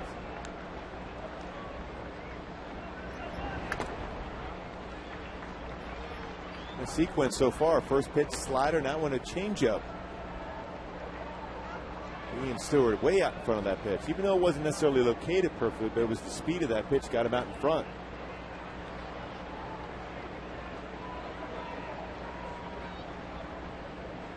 Scott Shields was up and loosening in the 6th inning. He's just kind of hanging out. Won't take him long to get ready.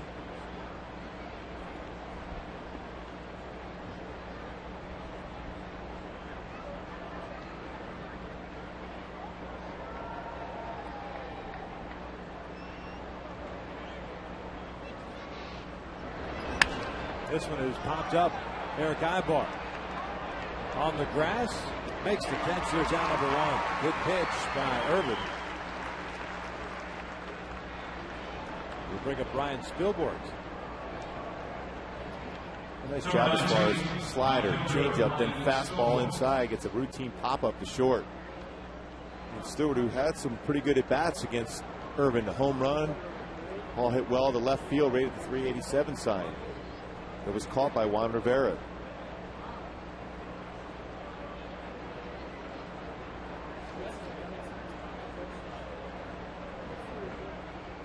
Spielborgs is 0 for 2. The fly ball to center to strike out.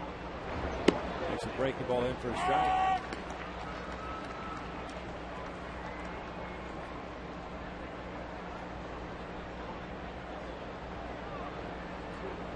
Most pitches thrown in an outing this year by Irvin, 116.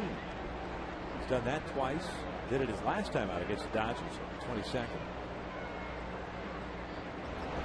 Missing outside, it's 1-1. Also did it in a win against Toronto here at home, May 25th.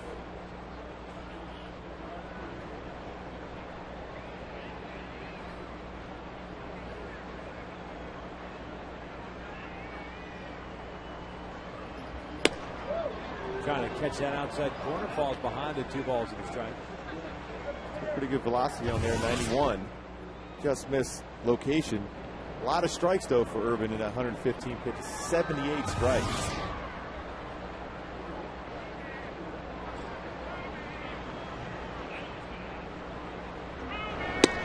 There's a great slide. 2 balls, 2 strikes, right on the outside corner. Talk about a sharp, electric slider. This is it right here, right on the outside corner. Especially when you get that reaction from a right-handed batter.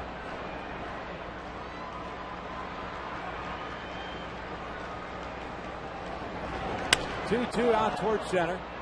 Torrey is there. 2 outs.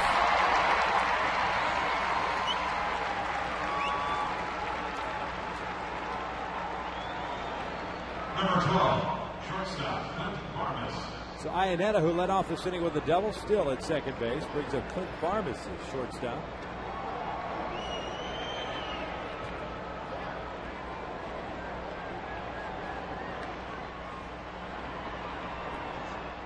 Barmes has struck out looking and singled. 1 for 2 afternoon.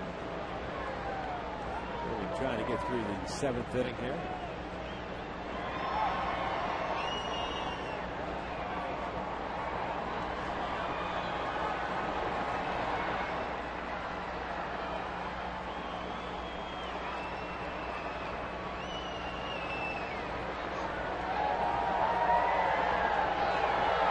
The first pitch. Straight back.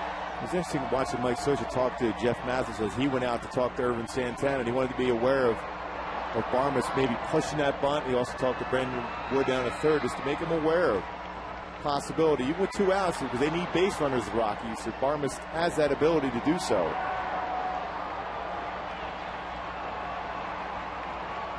Oh, 1 pitch. Just low.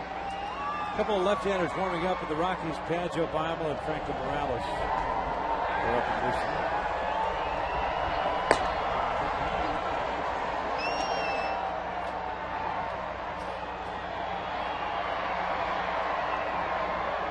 1-1 pitch. That is lined into center field, a base hit. Iannetta is being waved home.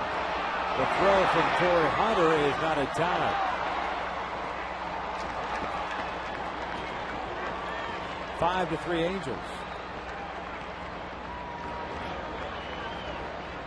Number 18, second baseman, Jonathan. Mather's in position to be able to block the plate.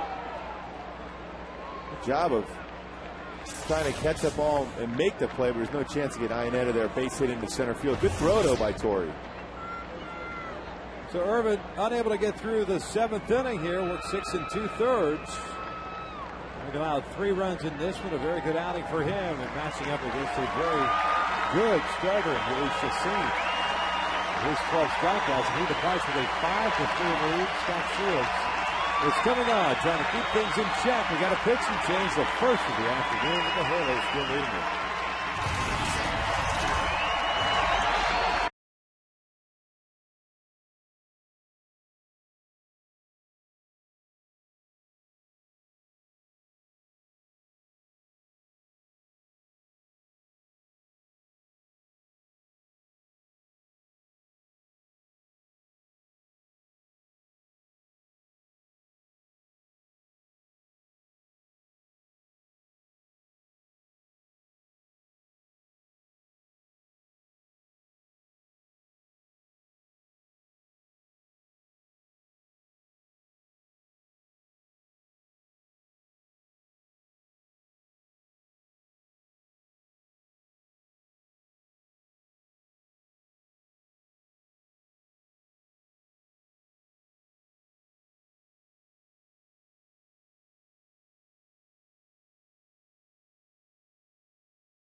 Scores of Angels baseball.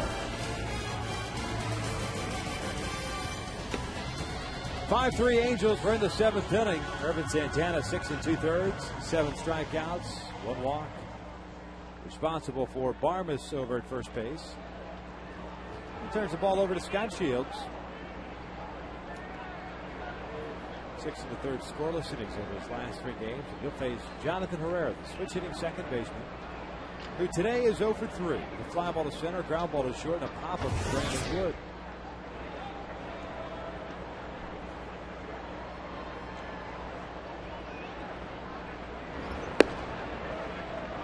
First pitch strike.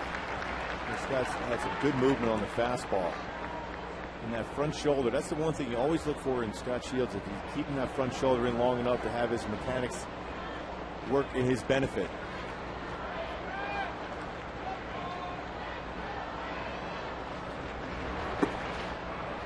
One ball, and striking that breaking pitch.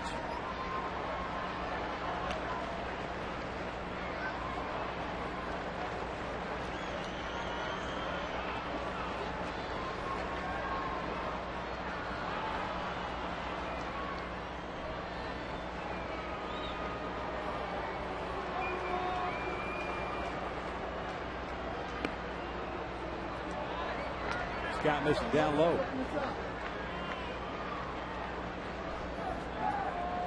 Shields' last outing 3 days ago against the Dodgers went 2 1/3, 1 hit, 1 run, a couple of strikeouts.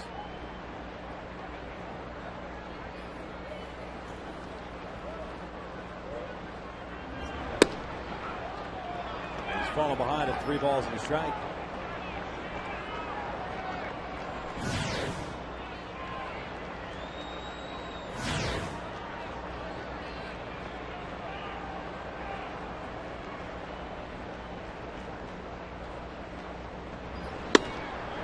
good two-seam fastball there. With a 3-2 count, Barmas will take off.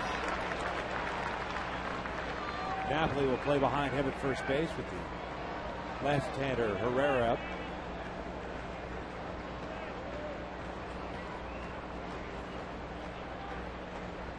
With the fastball here. Grounded toward the hole. Ibar can't get it. Rivera's playing very shallow, so the only thing that Barmas can do is advance to second base.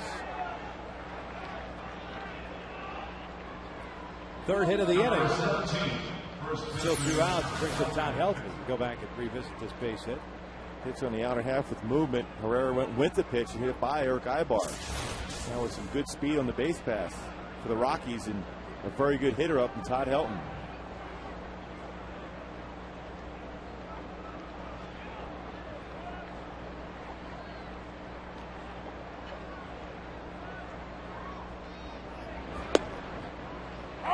No balls and a strike on Helton, who's 0 for 3 today, with a couple of ground outs and a pop-up.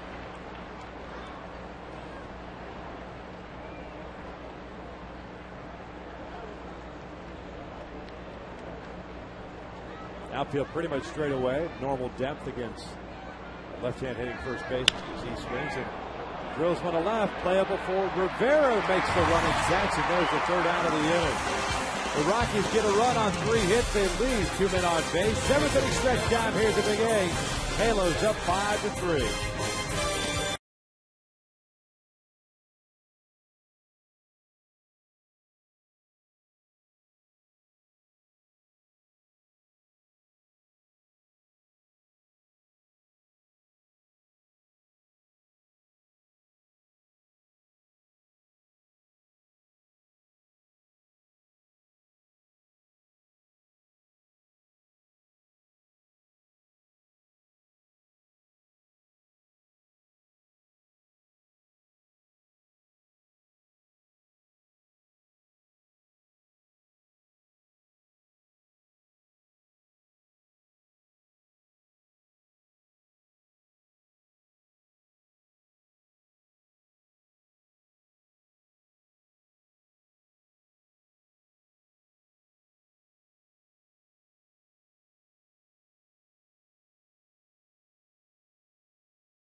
The home run he gave up to Ian Stewart.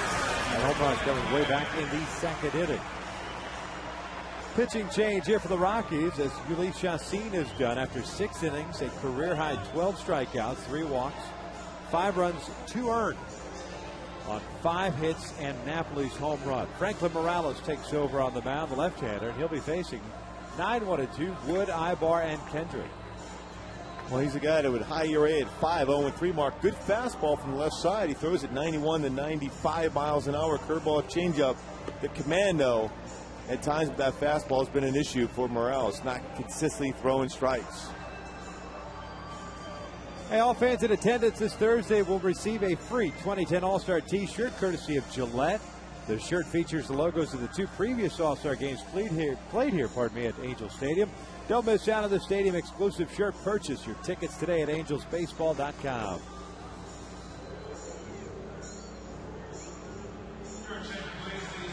Because that T-shirt you got to see the other night when we were doing the game down in the Diamond Club.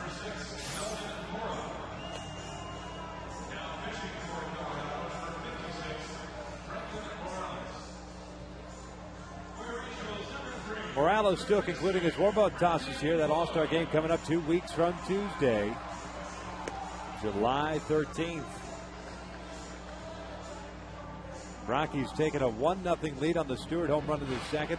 Made it 2-0 on the RBI double by Jason Giambi in the fourth. And then that 4-run fourth inning. Only one earned run because of the error by Ian Stewart. Ian Stewart has left the game. You wonder if that collision with Chris Iannetta in the last inning, the botched pop-up, had any after effects with Mora taking over at third base. There's Brandon, who has hit a fly ball to right, walked and scored.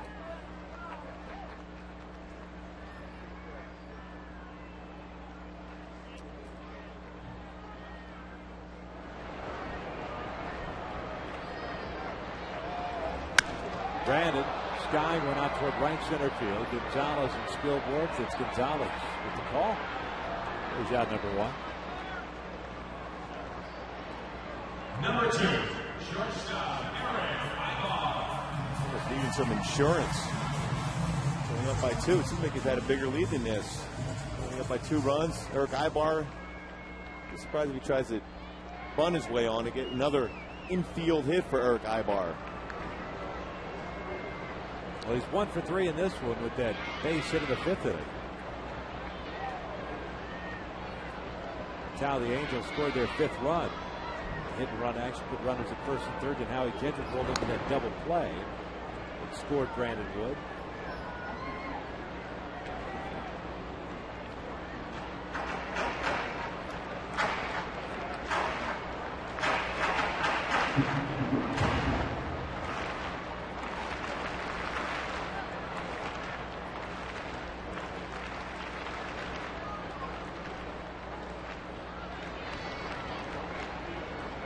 Oh, 1 pitch.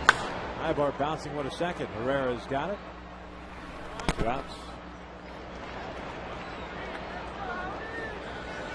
Franklin Morales very quickly getting rid of the first 2 Angel batters here. The 7th brings up Howie Kendrick with the bases cleared.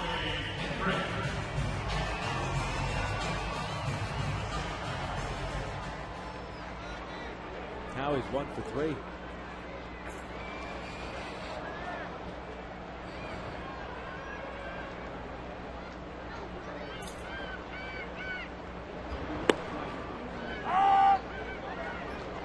Franklin Morales starting the season with Houston Street injured as their closer this year. 3 saves and 5 opportunities, but lost a job to Manny Corpus before ending up on the disabled list. Just activated getting the month off of the disabled list after struggling with shoulder inflammation and that throwing out. Thing is, a lot of walks, 14 walks, 13 strikeouts. It's very difficult to be put in that situation to be a closer when you're walking that many batters and only 18 innings pitched. Howie rolling this one toward the hole. Mora's got it going to his left and the retired Kendrick. It's a 1-2-3 inning for the Rockies.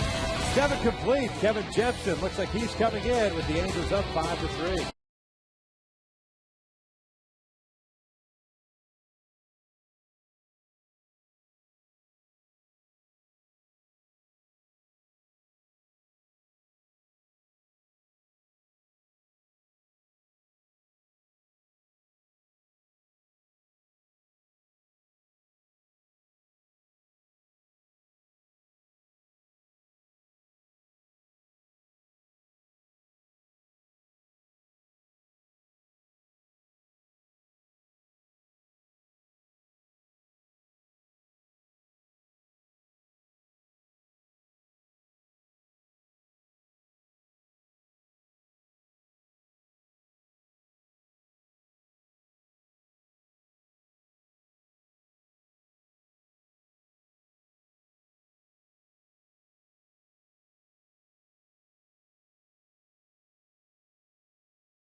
going a third of an inning, giving up a base hit, but getting out of that seventh inning. Kevin will be called upon to face the heart of the order, Gonzalez, Giambi, and Smith here in the eighth inning. Kevin Jepson, 31 strikeouts in that 25 and a third innings pitch. Devastating fastball. 95 to 97 range, that cut fastball, slow curveball.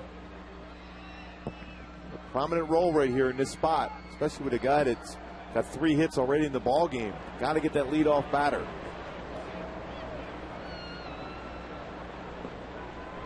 Gonzalez had himself a very good afternoon, 3 for 3 with 3 singles. Breaks his bat, grounds with the eyeball. Goes out number 1, but Napoli keeping the foot on the bag. Love retiring that first batter with a shattered bat on one pitch, especially a guy that's been red hot. I'm surprised he didn't expect Jeff Mathis to pick up the broken bat from second base. Exactly. Good memory, Victor. That one time when he broke a bat earlier. Kevin Jepson has that look. That dominant stuff. Fastball on the outside corner of Giambi for strike 1. Oh, that's nice. It's never a bad idea to bring that one up again. You just never know what the crack staff down in the production truck's going to come up with. Well, at least I kept him under 700. You were right, though. That's pink slip ownership right there. That's why he always comes up to talk to me every time I see him. I don't blame him. Yeah, he was somewhat affectionate to you on Friday night. Including 2 home runs also. It's nice. I appreciate the guys finding that. 0-2. Called strike 3 on the outside corner. Down goes Giambi. There he's out number 2. Should have asked Kevin Jepson, how do you get Jason Giambi out? I guess you change that fastball at 97 on the outside corner. That's how you get him out. Day late and $1 short.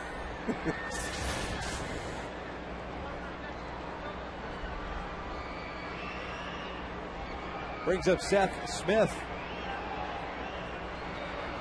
Smith 0 for 3 with 3 strikeouts today. 2 swinging, 1 looking. The 1 looking came with a couple of men on and 2 out in the 6th inning. Urban Santana's last batter.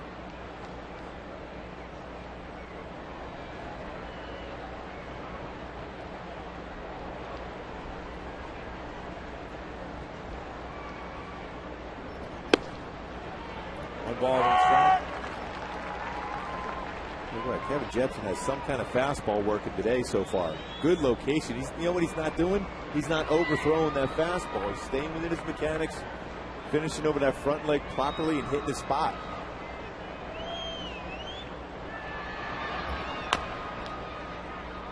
One and 2 now.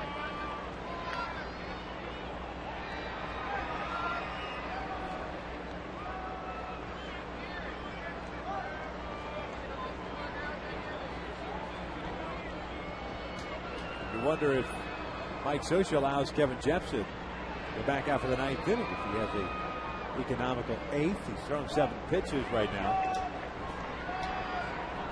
The 1-2 fouled off to left.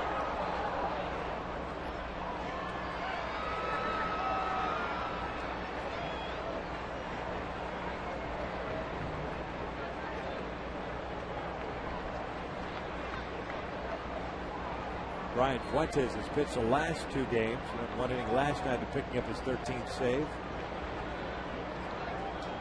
Inning in Friday's game. 1-2 bouncer off the glove toward Brandon Wood. Barehanded, out of time. Should be an infield single, and it is. Well, you can see Eric Ibar was right behind him. A lot of times your normal reaction is a pitcher try to make the play. And most times Jepson's going to make that play, but Ibar was in position to make that. That's why you look around and look behind you. You can see he's right behind. He's going to have that play routinely. But your normal reaction is the pitcher to go for the baseball.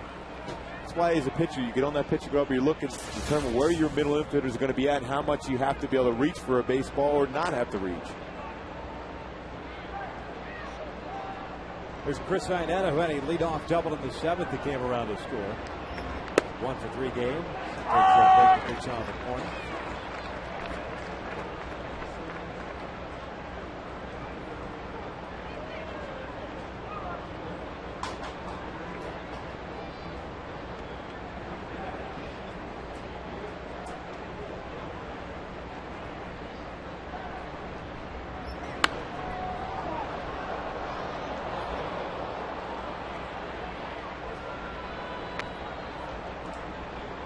Bit late on that fastball. Go fastball outside corner. And give Melvin Mora on deck a little bit of a heads up. Exactly. Makes any contact, he's going to have to get out of the way.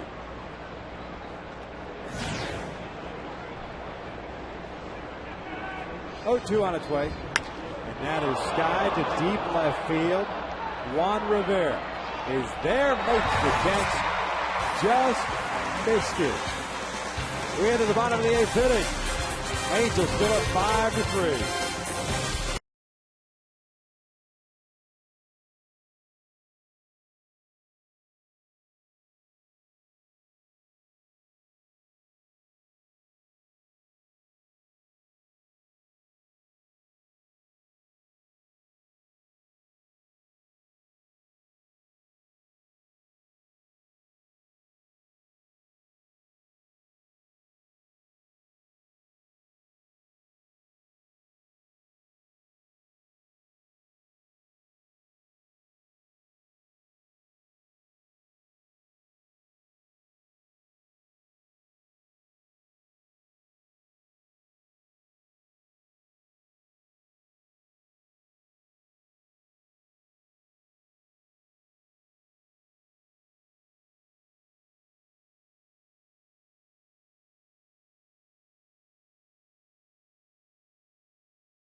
Down one of the best fireworks shows here in the Southland. Purchase your tickets today at angelsbaseball.com. Game time at 5:15. Sunday, July the 4th.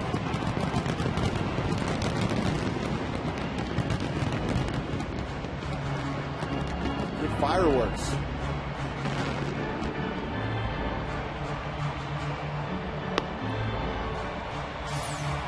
Bombs bursting in midair. The 4th of July is all about. Yep.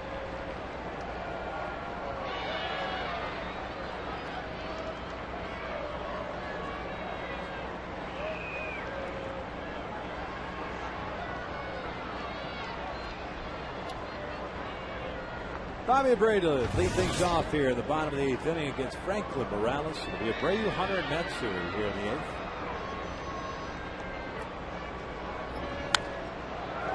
Fouls off the first pitch.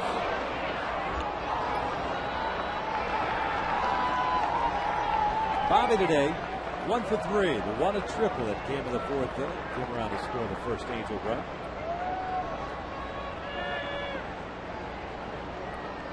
Franklin Morales working his 2nd inning in this ball game. Had a 1-2-3 7th.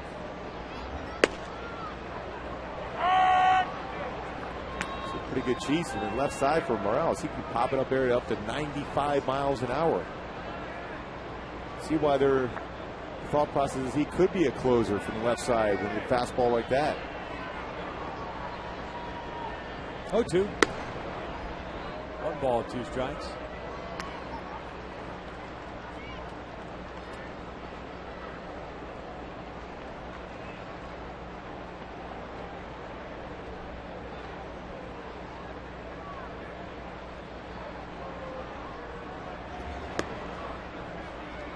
It's 2 balls, 2 strikes.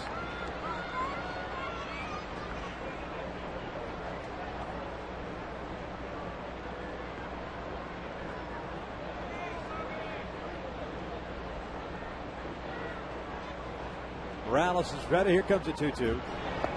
Big sweeping breaking ball. This is outside. Full count. Aside from this ball game right now, Pirates and the Oakland A's are still ongoing. 2-2 tie. That game in the 7th. Also Boston and San Francisco. At AT&T Park, Red Sox leading the Giants 4-1. That game in the 6th inning. 2 games tonight. Yankees at the Dodgers. Houston in Arlington. 3-2. To walk. Leadoff man is on board for Torrey Hunter.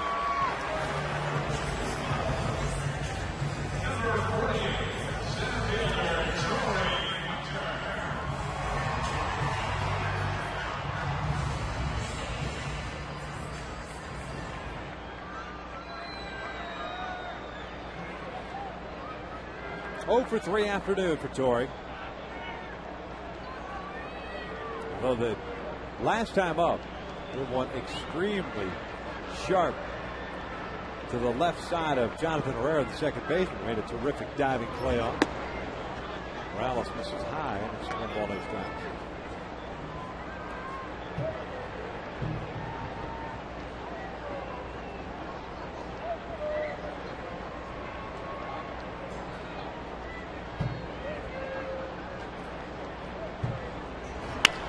Ground ball into left field, a base hit.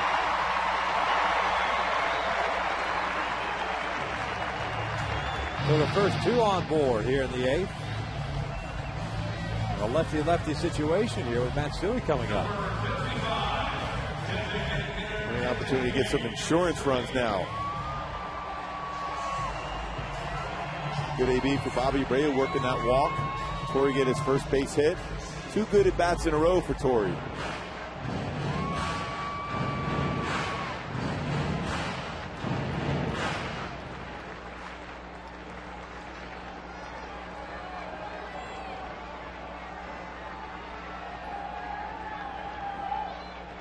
Matsui 1 for 2 with a strikeout, a single, an RBI, and a walk.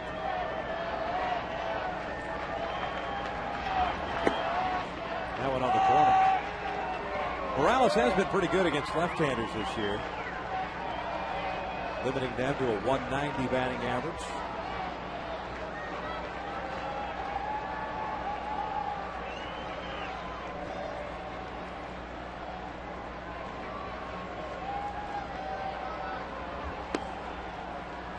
Wow, that did catch a corner. A little bit of a delayed call by Brian Runge. And it's 0-2.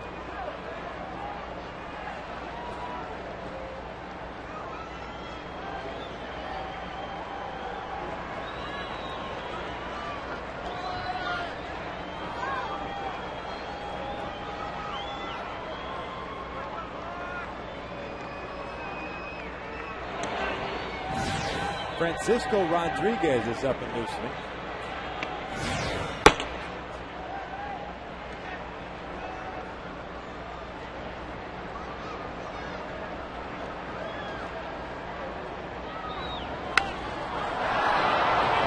Just got underneath that one. Infield fly rule is called, so Matsui is out.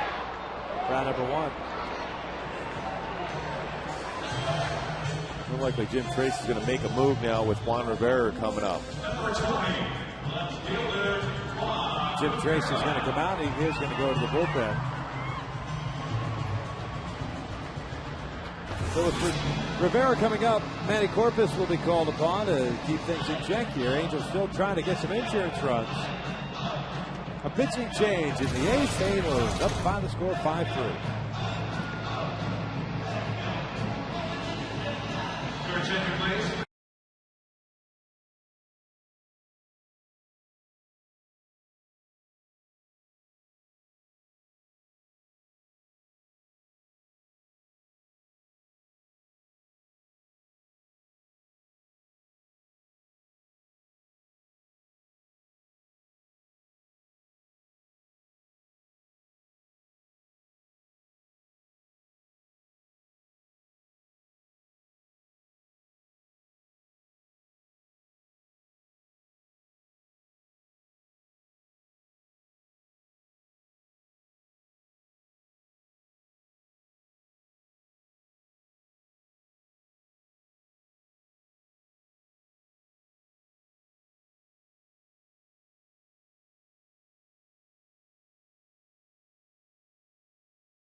Corpus pitched 1 inning.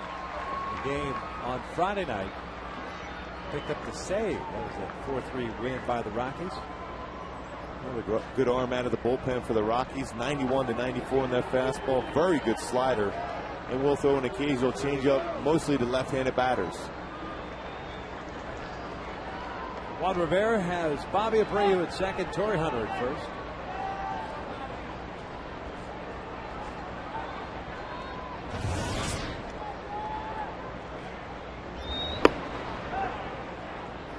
One ball, no strikes.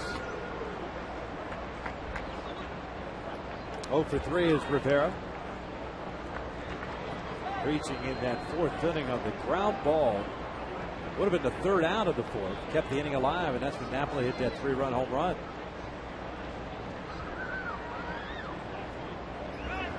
And Rivera sharply hit in the left center field, a base hit. Abreu will score. Hunter on his way to 3rd. The ball is bobbled there. Rivera trying to go to 2nd. He is in there safely. 6-3 Angels.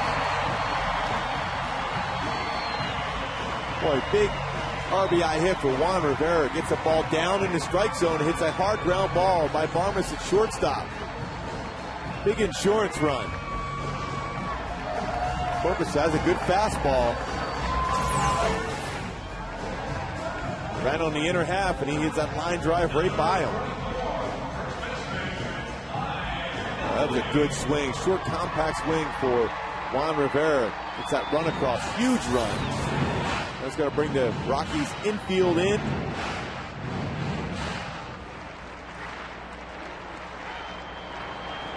Intentionally walked Mike Napoli in this situation here to load them up. Juan Rivera now with his 400th career RBI with that double.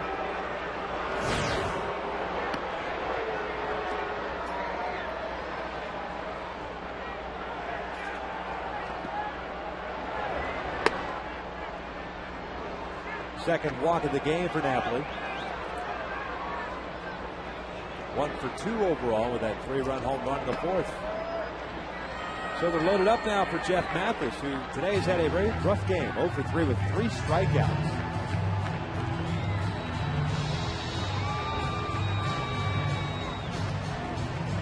Even though the bases are loaded, always a threat with Jeff Mathis or suicide squeeze.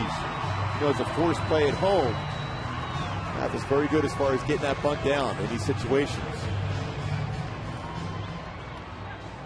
He's got Hunter at 3rd, Rivera at 2nd, Mike Napoli at 1st.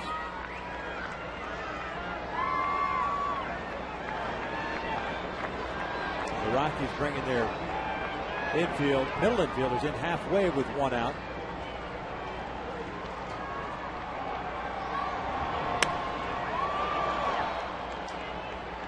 No balls and a strike.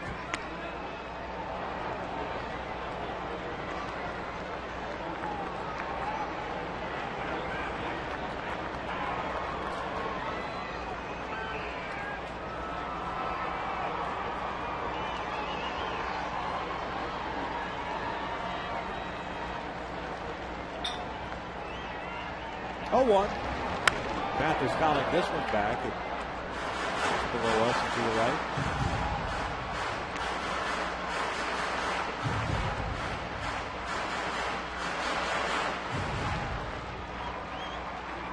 So it's 0-2 now on Jeff.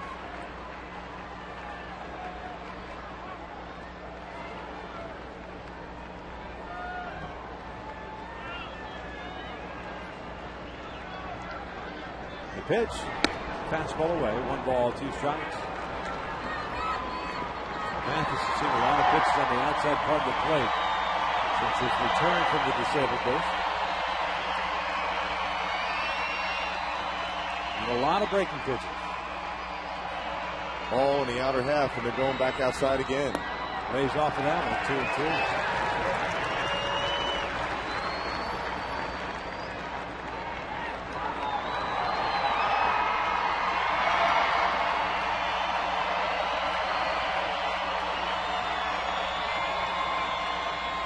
2-2. 1 run already in here in the 8th inning. Angels up 6-3.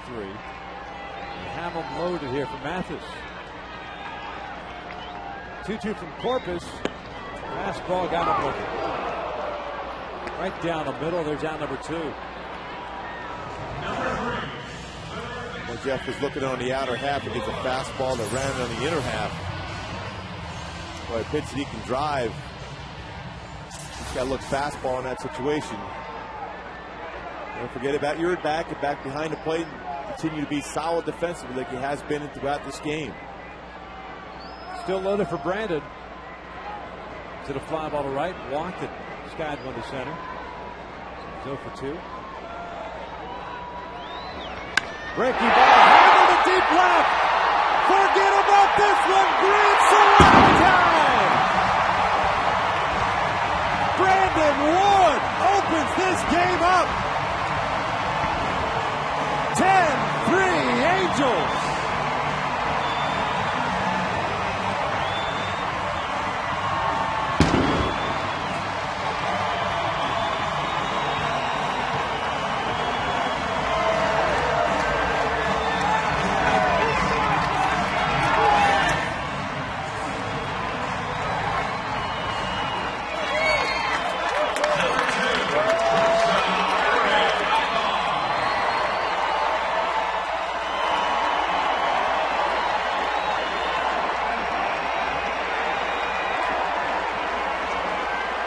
Brandon Wood with his first career grand slam.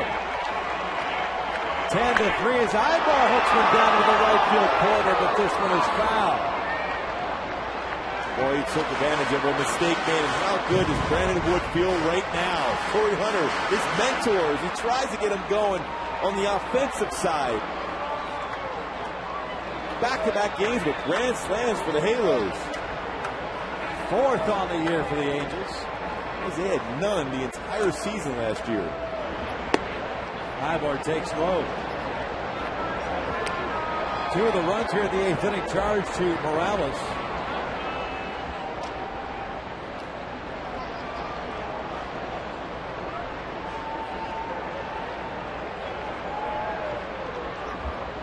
Ibar takes that breaking pitch outside, and it's 2 balls and a strike. Well, that was a breaking pitch that backed up. And it was flushed out.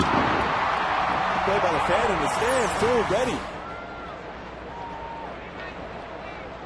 Boy, what a great feeling that must be for Brandon. Ibar takes a strike, and it's 2-2.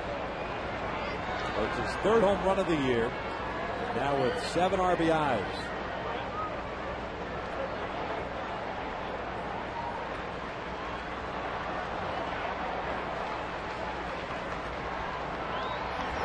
Ibar routed up the middle. Barnes can't handle it. That's a base hit. So the Angels here in the 8th inning have batted around now as Kendrick will step up. Number 47, second baseman. The thought process, get a little insurance runs. Well, 5 is some nice insurance for the attack right here for the Angels. Well, set in motion by that walk by Bobby Abreu to start it off, and then of course Torrey Hunter with a base hit. Howie's 1 for 4. He takes a fastball in there for a strike.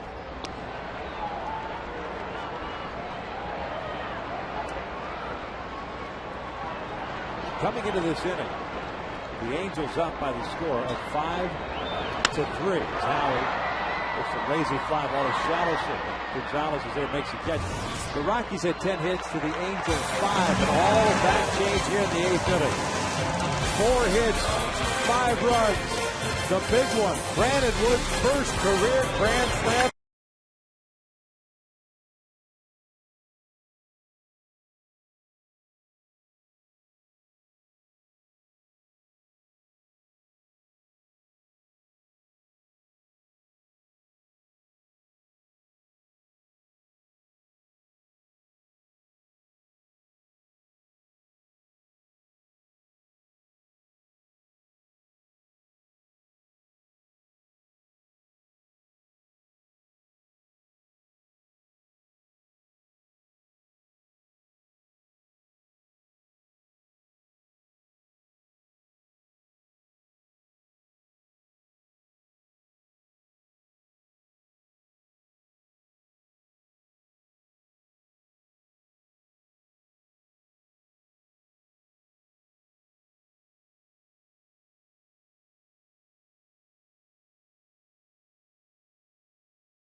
we start at the top of the ninth inning. Brandon Wood with that big grand slam, his first career slam.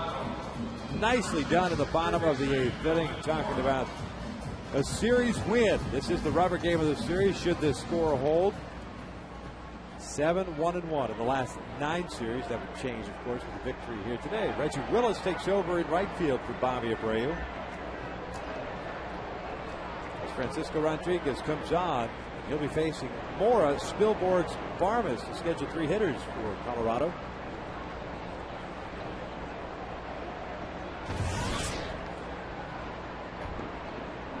First at bat of the afternoon for Melvin Mora, who came on as a defensive replacement for Ian Stewart. What a good at bat though for Juan Rivera. Got that base hit to get that 6 run across before Brandon Wood hit that grand slam. A lot of credit for Juan for that base hit. Melvin Mora skying one to straightaway center field. 1 out.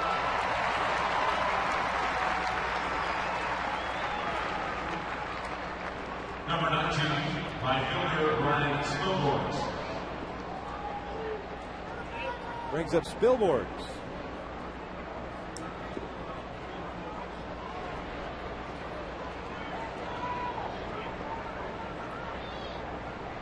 Ryan's 0 for 3. A couple of fly ball outs and a strikeout. Irvin Santana in line to pick up his 8th win of the year.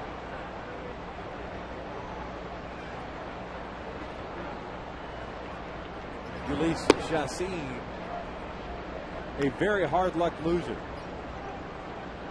6 innings, career high 12 strikeouts, 3 walks, 5 hits, 2 earned runs. The 5 that came across while he was on the mound. It just found off the run. Well, he showed some great stuff for a youngster, 22-year-old. Good fastball, great curveball, slider, very good changeup. But the opportunistic Angels, the error by Ian Stewart. Mike Napoli hits that 3-run home run. Grounder. Howie's got it. 2 outs.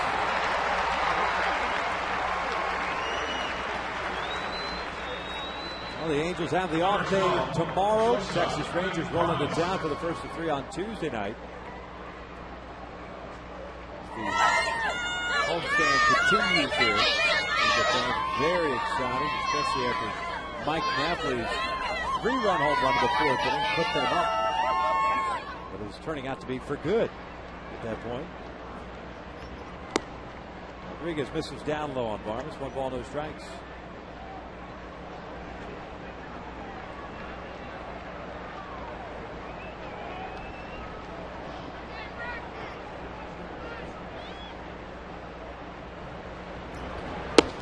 There's a strike.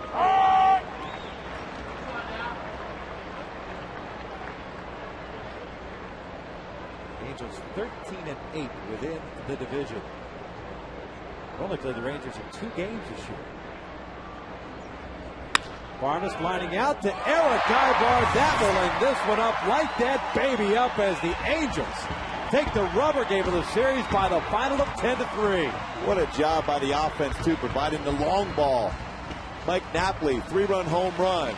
Brandon Wood, the grand slam. Irvin Santana dealing in his 6 2/3, 7 punch out. Scott Shields, again, establishing himself as a late inning guy out of the bullpen for Mike Scioscia. Did the job.